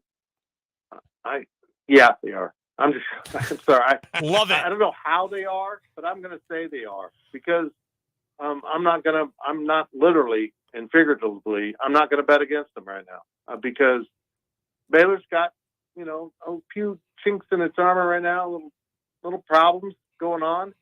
And if anyone knows Baylor's Jerome Tang, and I think this is going to be very intriguing. I think he might have been the secret sauce in Waco that kind of got him over the hump. But, boy, I'm glad I get to cover him at Kansas State, because, again, he's a special individual. He's an incredible person, but his basketball teams are awfully fun to watch. Yeah, I mean, he's been a blast to cover so far. And I will say this, as an unabashed, unnecessarily strong Scott Drew hater, I'd be a big fan if Jerome Tang was indeed the one who was the secret sauce at Baylor. Tim Fitzgerald, he's the secret sauce at GoPowerCat.com, publisher of the best source for all things K-State information. Find him on Twitter at Life of Fitz. As always, Fitz, we appreciate the time, man. Thanks so much. Thank you, boys. Great to talk to you. That is Tim Fitzgerald from GoPowerCat.com. I'm out of here. I'm on my way to Skinny's Bar and Grill here in the capital city for the Washburn Coaches Show. Dan's got you the rest of the way. 5 o'clock hours next on 580 Sports Talk.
Let's get it. Final hour of the day here on 580 Sports Talk. Wrapping up this Wednesday with one more hour. I am Dan Lucero. It's a solo mission the rest of the way for yours truly. You may have noticed, if you are a frequent mic'd up listener, that Jake LeBon is out this week. So that means that Brendan and I have been having to fill some of Jake's responsibilities as the voice of the Washburn Ichabods. That includes tonight, the Washburn Ichabod Coaches Show taking place from 6 to 7 out at Skinny Sports Bar and Grill on the corner of Huntoon and Gage here in Topeka. You can hear that over on our sister station, Classic Country 106.9, and Brendan Dworzinski will be filling in as the host tonight of the Washburn Basketball Coaches Show, which leaves yours truly here for the final hour. And we're going to have ourselves a funky good time. We appreciate you listening on 580 WIBW, FM 104.9, online at 580WIBW.com, and on the YouTube stream. Hello to all of those who are still hanging out on the YouTube stream. YouTube.com/@SportsOn580 will allow you to view our video archives and, in fact, subscribe to our YouTube page. And that's a great way to stay in touch with us and always be aware of what video content we have going. The subscriber account going up is always pleasurable for us. So throw us a subscription and check out the video content at youtube.com/@SportsOn580. In this hour, I want to talk a little college basketball, because this has been a very bizarre season of college hoops already. Number one in the country lost last night. If you did not see, Purdue lost to Rutgers. Last week, number one in the country was, I believe, UConn, and they lost to Xavier, who, in fairness, looks to be a better team than Rutgers is. But it's become very clear there is no big bad wolf in college basketball this year. There is no clear-cut favorite in the country. And there's also a wild Big 12 race that we're going to have, I have a feeling. Yes, Kansas is a little bit more of a clear-cut favorite in the Big 12 than we've got in the country, but boy, it's going to be a wild and woolly year, I think, in the Big 12. So we're going to talk a little bit about that, just the ongoing wildness that we've already seen from this college basketball season and what is still to come this college basketball season. We're going to talk about that a little bit later on in the hour. We'll, of course, check out your YouTube comments. You can leave comments in the YouTube stream in the live chat. We see those. We'll throw those up. We also have the Big O Tires text line still open to you at 785-272-9429. That's 785-272-9429, the Big O Tires text line. We got some text earlier in the show that we are going to get back to a little bit this hour as well. So you may send us a text in the 3 o'clock hour. We may like it a lot and want to get to it. We may just get to it a little bit later on. And so that's going to be the case with some text we got on the Big O Tires text line. But keep them coming. We love the interaction on YouTube and on the Big O Tires text line. But we are going to start this 5 o'clock hour, as we always do.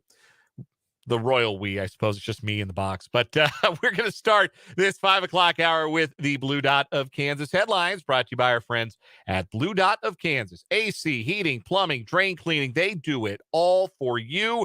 And you should check out their website to see what services they can offer your resident or business. BlueDotKansas.com. Check them out online. BlueDotKansas.com. And we appreciate their sponsorship of the headlines. We are starting with a headline from the world of soccer. Now, I know that not everybody listening to this program is as big a soccer fan as I am, for instance. And I don't claim to be the world's biggest soccer fan. I enjoy the sport. I follow the World Cup. I follow the Premier League. I enjoy watching the sport, but I am not the biggest soccer fan in the world. And I understand not everybody is a soccer fan. Believe you me, I grew up in a household where my dad, I can only describe him as being virulently anti-soccer. Which is, I'm sure, a feeling and emotion that several Americans of his particular generation can relate to. But this is a soccer story that is already shaping up to be one of the wildest sports stories of the year. In fact, it's almost what is wrong with you caliber. It is a helicopter sports parent story on one of the largest stages that sports offers. Yesterday, on his social media account, his personal Twitter account, the coach of the United States men's national soccer team, Greg Berhalter, released a statement that read in part, during the World Cup, an individual contacted U.S. Soccer saying that they had information about me that would, quote, take me down. An apparent effort to leverage something very personal from long ago to bring about the end of my relationship with U.S. Soccer. What could he possibly be talking about? Well, Berhalter laid it out that in 1991, when he had met the woman who would become his wife, Rosalind, that the two of them, in a night where they went out to a local bar and had been drinking, got into an argument that became physical, and Berhalter describes kicking Rosalind in the legs. He describes the end of that relationship at the time, says the authorities were never involved, and that he sought counseling after the experience. As Berhalter writes, there are zero excuses for my actions that night. It was a shameful moment, one I regret to this day. At that time, I immediately apologized to Rosalind, but understandably, she wanted nothing to do with me. I voluntarily sought out counseling to help learn, grow, and improve. One of the most valuable decisions that I ever made. To this day, that type of behavior has never been repeated. The lessons learned from that night over 3 decades ago became the foundation for a loving, devoted, and supportive relationship, which we honored and celebrated with our 25th wedding anniversary this past weekend. So essentially, Greg Berhalter describes being blackmailed over something that occurred 31 years ago, something that he makes no excuses for, and there's no excuse to be violent with a woman. There's absolutely no excuse for that behavior, but I also believe that if you are committed to making changes in your life to not be the kind of person that strikes a woman physically, that is possible to put in the work to become a better person. And it sounds, at least, I mean, Greg Berhalter, maybe not the most reliable source for whether or not that's true, but it sounds as though he did put in the work and has not repeated that behavior, and that he and his wife are in a happy and stable and loving relationship to this day. But strange story, right? The coach of the U.S. men's national team was being blackmailed during the World Cup about something that happened 31 years ago. That's wild. It got wilder today because we learned the source of the blackmail. And can you believe it? It's the parents of one of the players on the United States men's national team. Claudio and Danielle Reyna, the parents of 20-year-old United States soccer player Gio Reyna, who is one of the stars for the men's national team, one of the very best and most talented and most promising players on the roster. It was the Reyna family who told U.S. Soccer sporting director Ernie Stewart and U.S. men's national team general manager Brian McBride during the World Cup about Berhalter's past domestic violence incident. The Reynas were frustrated because Gio, their son, didn't get enough playing time. Boy, is this a tale as old as time or what? Parents frustrated about their kid not getting to play enough. Boy, there are high school coaches and middle school coaches and college coaches everywhere saying, yeah, I know what that's like. I've been there. You probably haven't been blackmailed, but you've been there, right? Middle school coaches, youth league, rec ball coaches. Why aren't you playing my kid more? Why aren't you playing my son? Why aren't you playing my daughter? Happens everywhere, right? Happened to the U.S. men's national team manager during the World Cup. And the Reynas have not exactly been silent about this. In fact, they confirmed it today with Danielle Reyna saying in a statement, I thought it was especially unfair that Gio, who had apologized for acting immaturely about his playing time, was still being dragged through the mud when Greg had asked for and received forgiveness for doing something so much worse at the same age. Now, both Danielle and Claudio Reyna said that they did not threaten Berghalter, as Berghalter had described in his statement yesterday. Berhalter, excuse me. But still, what you had here was a player, Gio Reyna, who made just 2 appearances in 4 World Cup games, played a grand total of 52 minutes, admitted publicly, Gio Reyna did, acting like the adult in this situation, that he did not respond well to not playing well or not playing enough. And when there was public criticism from Berhalter that an unnamed player had been causing some trouble in the United States men's national team camp, word pretty quickly got out who it was. And Gio Reyna apologized in an Instagram post saying, I let my emotions get the best of me and affect my training and behavior for a few days. I apologize to my teammates and coach for this, and I was told I was forgiven. Well, apparently, that wasn't good enough for his parents, who dimed out the coach for a domestic violence incident to the sporting director and the general manager of the United States men's national team. This is where it gets really interesting. So the men's national team, the contracts for the coaching staff all expired December 31st, 2022.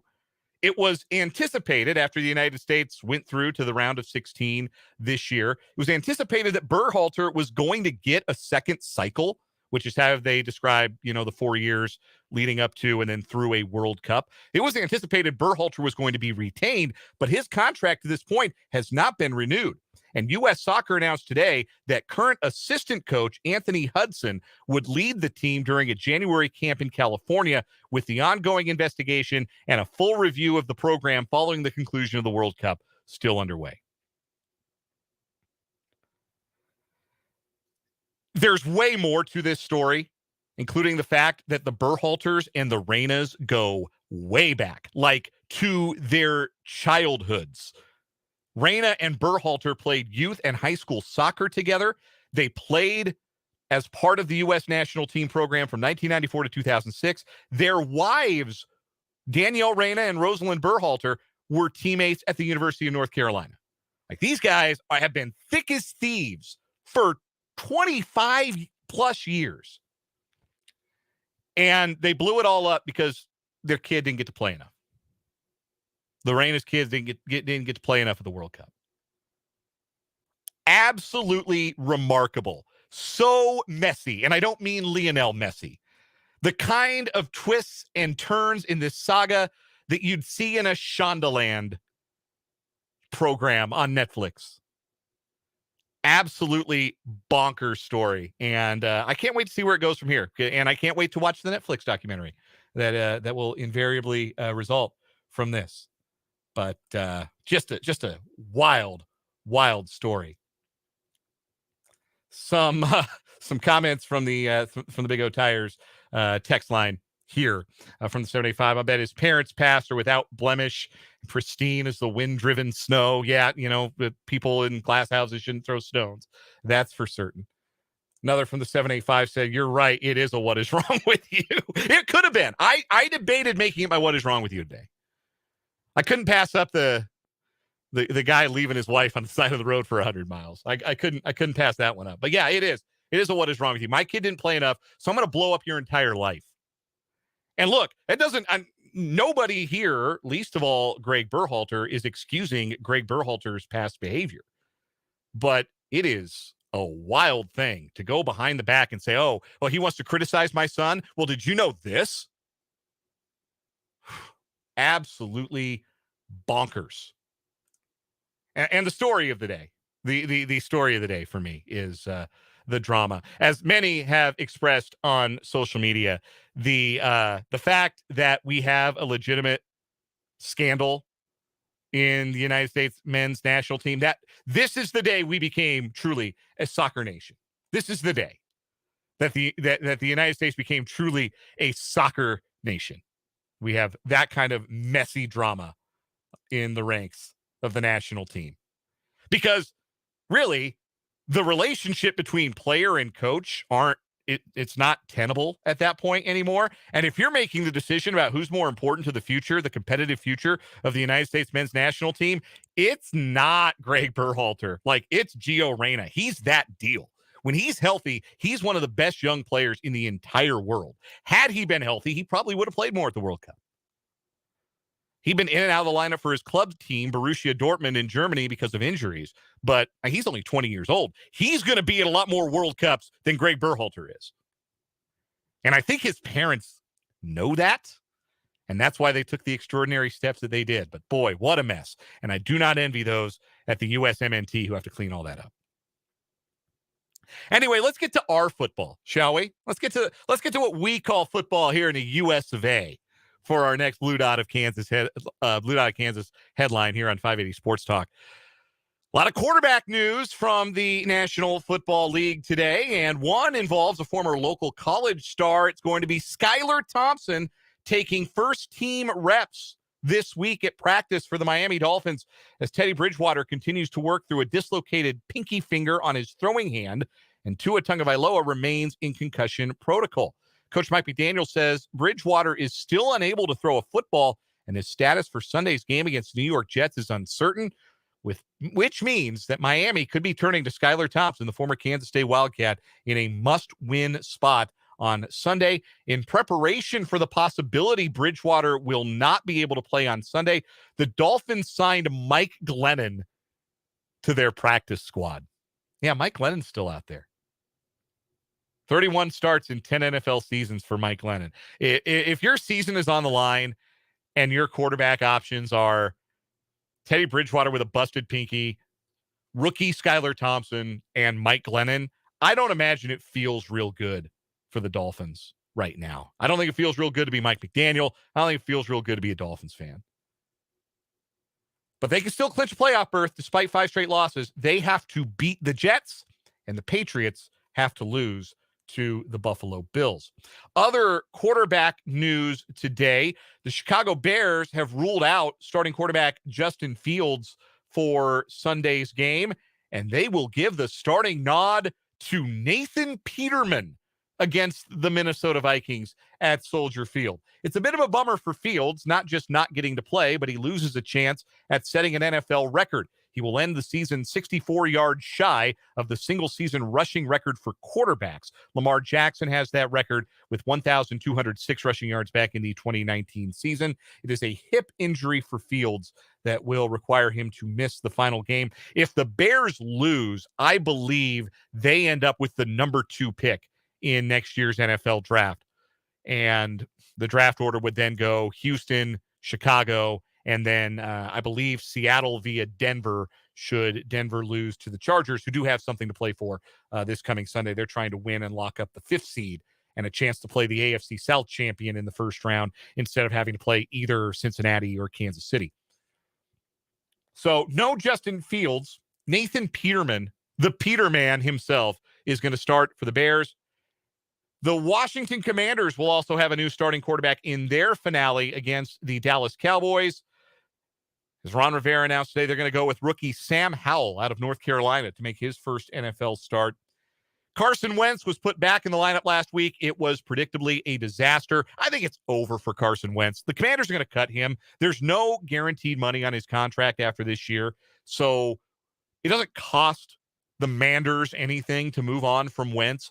I can't imagine anybody's going to be falling all over themselves to sign him. And can you bring Carson Wentz in to be a backup? I'm sure you could. Is Carson Wentz going to accept that, at least right away? Is he going to accept the idea that he's going somewhere to back somebody up? Remains to be seen. You got to swallow a lot of pride if you've been a starter your whole career, and then you are signed to a backup contract because he's been making starter money, right? Made starter money, that deal he signed with the Colts, or rather the deal he signed with the Commanders.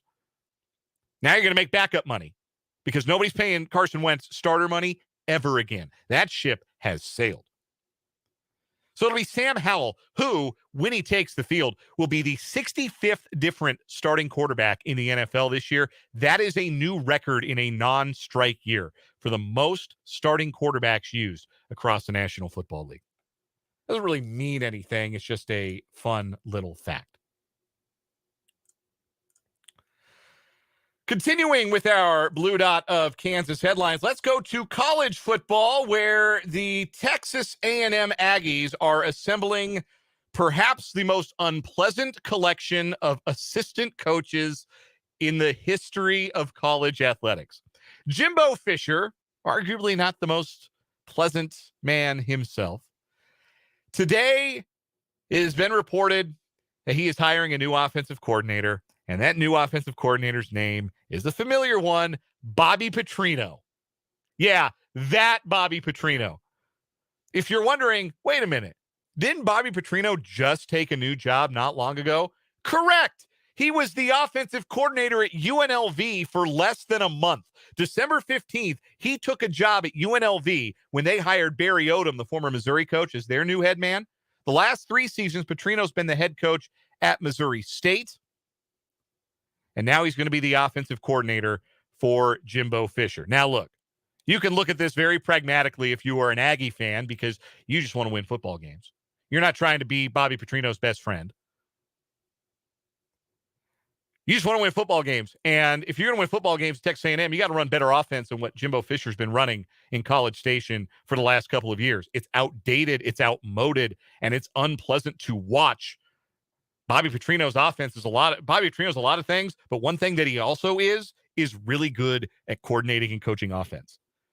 Like, if they get all those 5 stars in there to Texas A&M in a Petrino offense, it's gonna cook a little bit.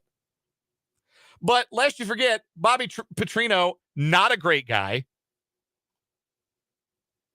Just remember how it ended for him at Arkansas a decade ago. Also, the defensive coordinator at Texas A&M right now is DJ Durkin, who you may remember for having a player literally die on his watch when he was the head coach at Maryland. Also, Steve Adazio, who only lasted 2 years at Colorado State as their head coach and left in something of a blaze of glory. He's the offensive line coach at Texas A&M. It's a league of extraordinary gentlemen on Jimbo's staff. Boy, I'll tell you what. Those are some deeply unpleasant coaches meetings. I am sure of it. But if you're trying to get your offense going again, like, you do a lot worse. You do a lot worse. As far as hiring a human being, you can do way better. But as far as hiring an offensive coordinator, you can do way worse than hiring Bobby Petrino. I'm a little disappointed, though, given what we know about Petrino and some of his background, some of the choices that he's made in his life. A year of Petrino in Vegas would have been a lot of fun. A lot of fun. There would have been some stories. Possibly a ruined marriage or two. Unfortunately, we don't get to see that. He's headed to College Station to be the offensive coordinator. Question from the 785 on the Big O Tires text line. Does anybody want to be Bobby Petrino's any kind of friend? Well, one gal in Arkansas and one gal in Fayetteville certainly did. Liked his motorcycle. I know that much. That's going to do it. We got a comment from Vance. I just saw this on the YouTube. Please say their special teams coordinator is the dude that dates the stripper with the monkey sidekick. Coach at Texas. The monkey thing from last season. One of the great college stories of all time. That made me laugh out loud. Thank you for that, Vance. I appreciate the laugh. To my knowledge, no, he is not currently at Texas A&M. Unfortunately. But maybe he's next. Who knows? We're going to take a quick break here on 580 Sports Talk. Those were the Blue Dot of Kansas headlines, brought to you again by Blue Dot of Kansas. Visit them online at bluedotkansas.com. When we come back, college basketball. I want to talk about the broader picture of college hoops right now. A picture where there is no clear-cut national championship favorite. That's coming up next here on 580 Sports Talk.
5:33 on 580 Sports Talk.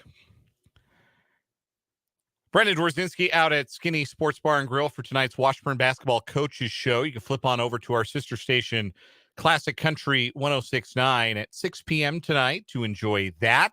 Or you can head out to Skinny's if you're in Topeka. That's never a bad idea to go to Skinny's and enjoy the food, the folks, and the fun at Skinny Sports Bar and Grill. But tonight, that's where Brendan is. That's where it's just me taking you through the remainder of the program.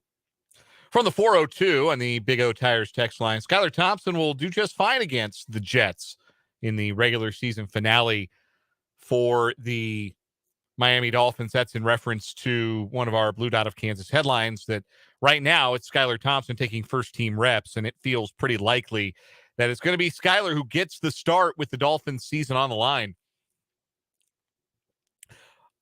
I'm a big Skylar Thompson fan. I was a big fan of his at Kansas State.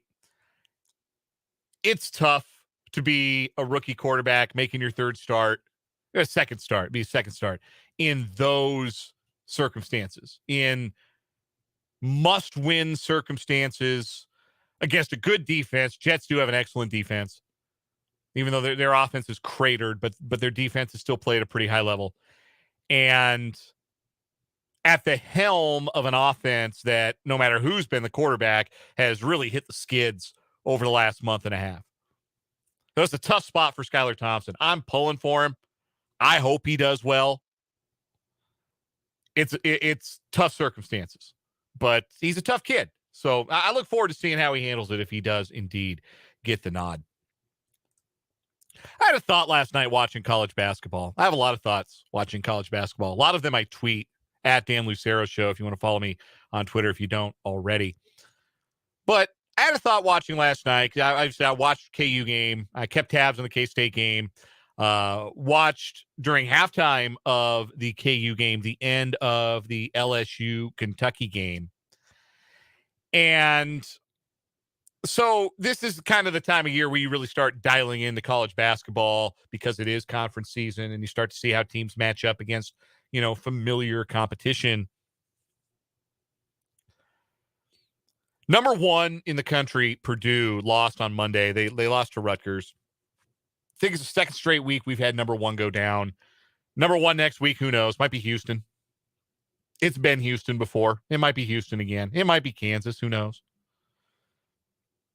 There are a lot of really good teams in college basketball. And I think sometimes when you have a conversation like the one or a thought like the one that I had and the one that I want to discuss here, it can be misconstrued as you're looking for things to nitpick about really good teams. And I guess it is that in a way to say that, that's this objectively excellent team that is fun to watch, that has a lot of really great players, is not far and away number one. But that's just kind of how it feels right now that they, no matter who the AP puts at number one in the country, I'm not sold that that's actually the best team in the country at any one given time. It's kind of a reflection of what the voters think that week. It is, to me, a year where we don't have a big bad wolf, right? We don't have a wrecking ball of a team like, you go back to 2020, the COVID year. Kansas and Baylor were that. The COVID year, Baylor won the national championship. They were a wrecking ball, and Gonzaga was a wrecking ball, and it felt inevitable that we'd see those teams in the national championship game, and that's what we got. We don't have that team this year.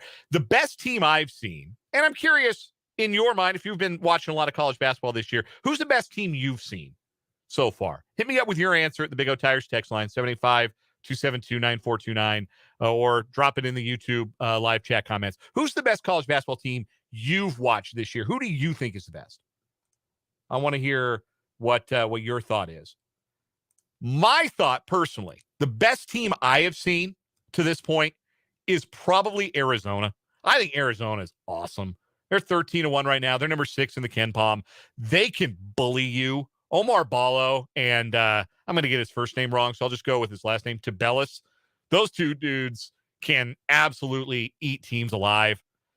But I got a question about Arizona. Like, I think they're really good. I think they're the best team I've seen. Like, right now, if you put a 64-team bracket in front of me and you said, fill out that last line, who's going to win the national championship? I think I might lean Arizona, even though the Pac-12 has notoriously underachieved in the NCAA tournament. Arizona underachieved a little bit last year in the NCAA tournament. I think they might be who I would default to and say, yeah, I think it's going to be them. I think it's going to be Arizona. But their point guard, Kerr Kriisa, is so hot and cold. So hot and cold. And if they get good Kerr Kriisa for a month, they win the national championship. If they get a bad Kerr Kriisa game at the wrong time, they can go out in the round of 32. So that's kind of how I feel about Arizona. Like, Houston's really good, 14-1. They're second in the country in adjusted defense, according to Ken Pom. They're number one in the overall Ken Pom. The thing about a team in the American, though, is like, we're not going to see them play anybody in their weight class for a while. It's the same question you get about Gonzaga after a while, right? They beat up on lesser competition for 2 months. Does that sharpen them appropriately for March? Same question I have about Gonzaga every year. Gonzaga's awesome offensively. They can't guard anybody. They don't have the kind of guards that Gonzaga has typically had. They don't have the level of guard play they've had in recent years with Nembhard or Suggs or those guys. Tennessee, I think, is awfully good. They're number one in adjusted defense, according to Ken Pom, and believe that Kansas fans are well aware how tough Tennessee can be on that side of the floor. But just double checking. Rick Barnes still their head coach? Yeah, I can't trust Tennessee. UConn, I know UConn's 14-1. I've watched them play. I watched them beat the hell out of somebody in one of their MTEs that I can't remember. Florida. I think it was Florida they beat the heck out of.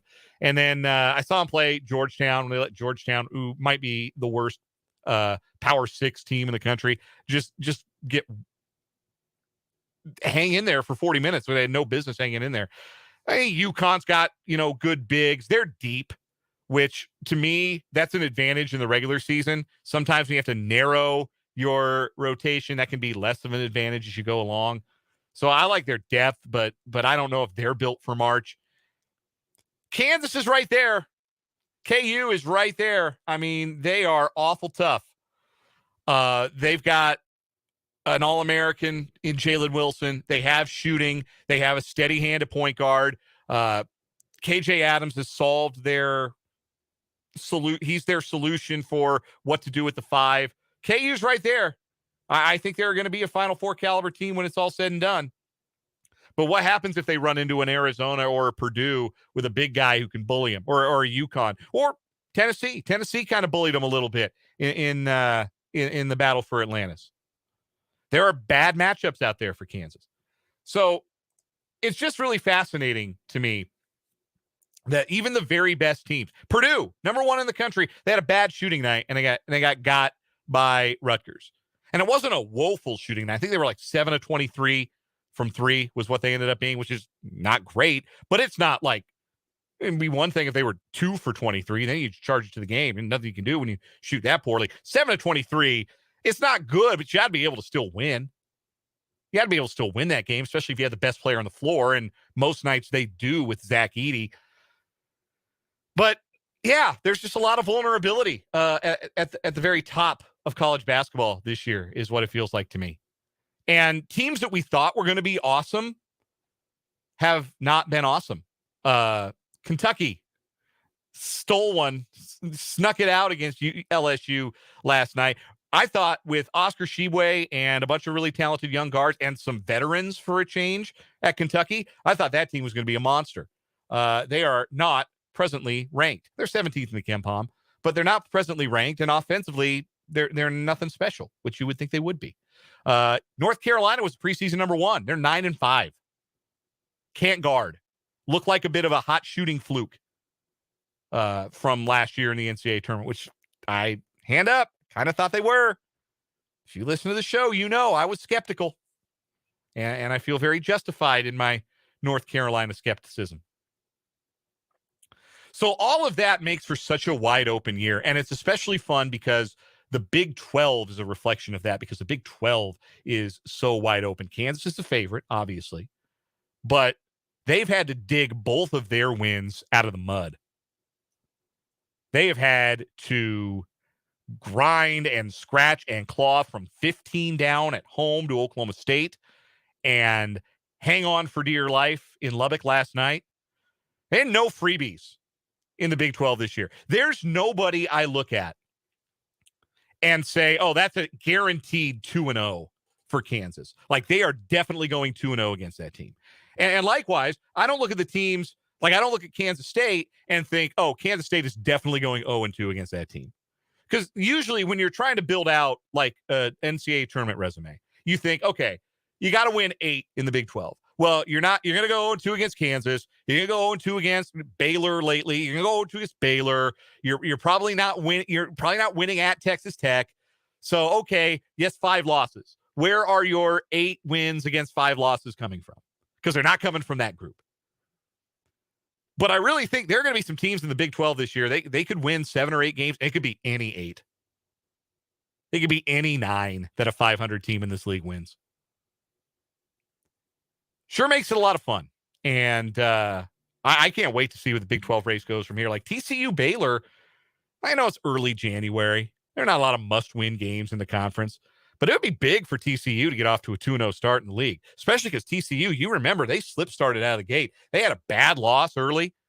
And they had a game against a SWAC team, Alabama A&M, I think. They barely won. And then they had, I'm trying to remember who their bad loss was. I'm pulling their schedule up right now, and it is just eluding out. Northwestern State. Yeah, they barely beat Pine Bluff. It was Arkansas Pine Bluff that they barely beat. And then they lost to Northwestern State. But they got a chance to get to 2-0 in the league if they can go to the Farrell Center and win tonight. And Baylor, they've been ranked, and I think a lot of people thought they'd be the 3rd best team in the league. And they can't guard anybody the way that you're used to seeing Baylor teams guard, which maybe that's because Jerome Tang is in Manhattan now. Who knows? And then Texas is their whole a whole other set of questions, right? Because we don't know who's going to coach that team. We had a question from the Big O Tires text line from the 785. How long before Chris Beard returns? I don't know. And I don't say that rudely. I say that to say that could go any one direction or another, and wouldn't surprise me one way or another. If you haven't been keeping track of that whole sordid saga, I know recently the woman in question, the alleged victim in the domestic abuse allegation against Chris Beard, essentially recanted her allegation. And how much does that change? I don't know. The fact is that Chris Beard was charged with or accused of a felony. And if Texas wanted to, that would be enough. It is in their bylaws or guidelines that if an employee is charged with a felony, they can terminate with cause and walk away. And if they had wanted to do that with Chris Beard, they probably already would have, but they still can. So I don't know where that goes. Maybe he returns to the sideline next week. Maybe he doesn't at all. But I think that the longer that hangs over Texas's head, the more difficult that's going to make their season. Not that that matters in the context of a domestic violence accusation, but it does factor into what goes on the floor. Another from the 785. Best team I've seen all year was last night's Kansas State. Entirely fair. 116 points last night. They were awesome. Speaking of favorites in the Big 12 conference, if you wanted to right now, you could open up the FanDuel app on your phone or go to sportsbook.fanduel.com. You would see that Kansas is the odds-on favorite to win the Big 12 at plus 115. You can get Kansas State to win the Big 12 right now at plus 1,000. A $10 bet on K-State to win the Big 12 would win you $100.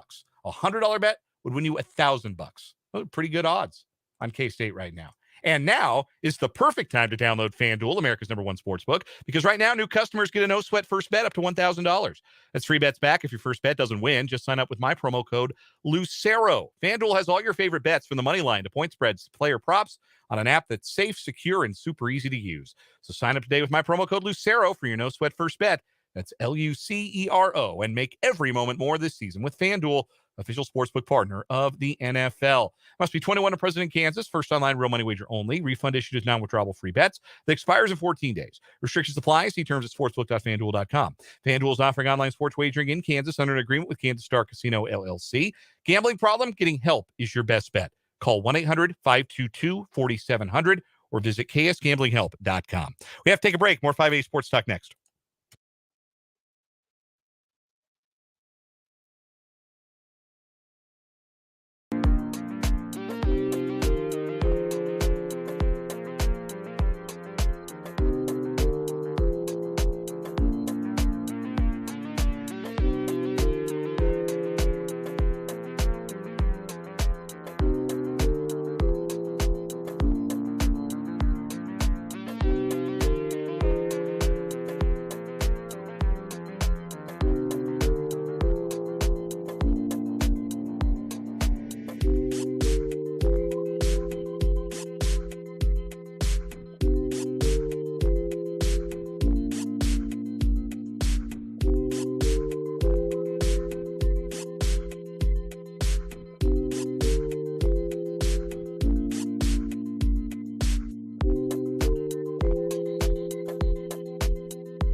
Quick segment here as we round third and head for home on 580 Sports Talk. Back to the Big O Tires text line.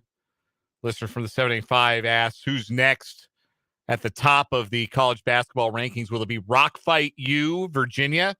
My loathing of Virginia basketball, well known by anybody who's listened to me talk about sports for any length of time. Maybe I think Houston beat them, so maybe it's Houston who gets their next turn at number one. Maybe it's Kansas. That's one where the roulette wheel hasn't landed yet. So maybe it'll be Kansas who ends up at number one. Also from the 785, Dan, remember when you wouldn't take K-State over 18.5 wins this season?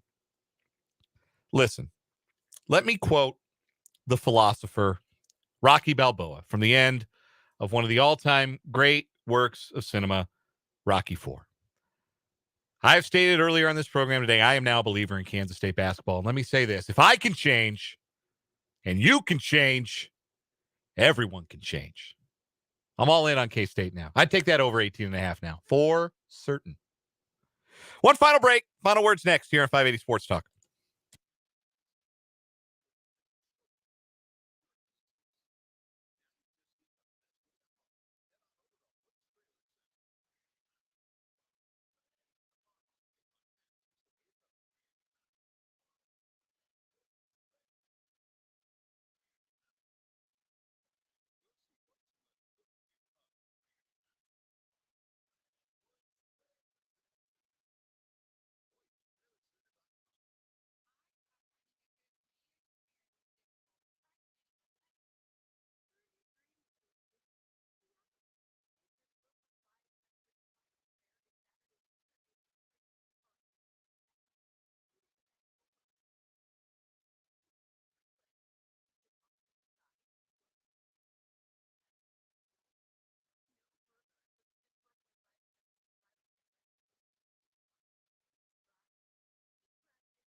in conclusion, you better wrap it up. Wrapping up, walking off this edition of 580 Sports Talk. Great thanks to everybody who tuned in, watched on the video, interacted with the program in any way on the Big O Tires text line or otherwise. Appreciate you being a part of the show today. My final word is simply this. I liked the Jerome Tang hire when Kansas State made it. I thought that Jerome Tang would make Kansas State basketball into a better program. I thought that they would make progress and become once again a program that could be embraced by Kansas State fans. What I did not expect was two things. Number one, that it would happen this fast. And number two, that the Wildcats would maybe be the most fun team to watch in the Big 12. They are must-see television. And dropping 116 points in a game, although it may have turned Jerome Tang's hair even more gray, it certainly serves to show that they've got some ballers and they are in the Big 12 race to stay. That's my final word. That's going to do it for 580 Sports Talk. Brendan Dworzynski's out at Skinny's Sports Bar and Grill, Washburn Basketball Coaches Show from 6 to 7 tonight. You can flip over to our sister station, Classic Country 106.9 for that. We'll be back tomorrow from 3 to 6. Until then, this has been 580 Sports Talk.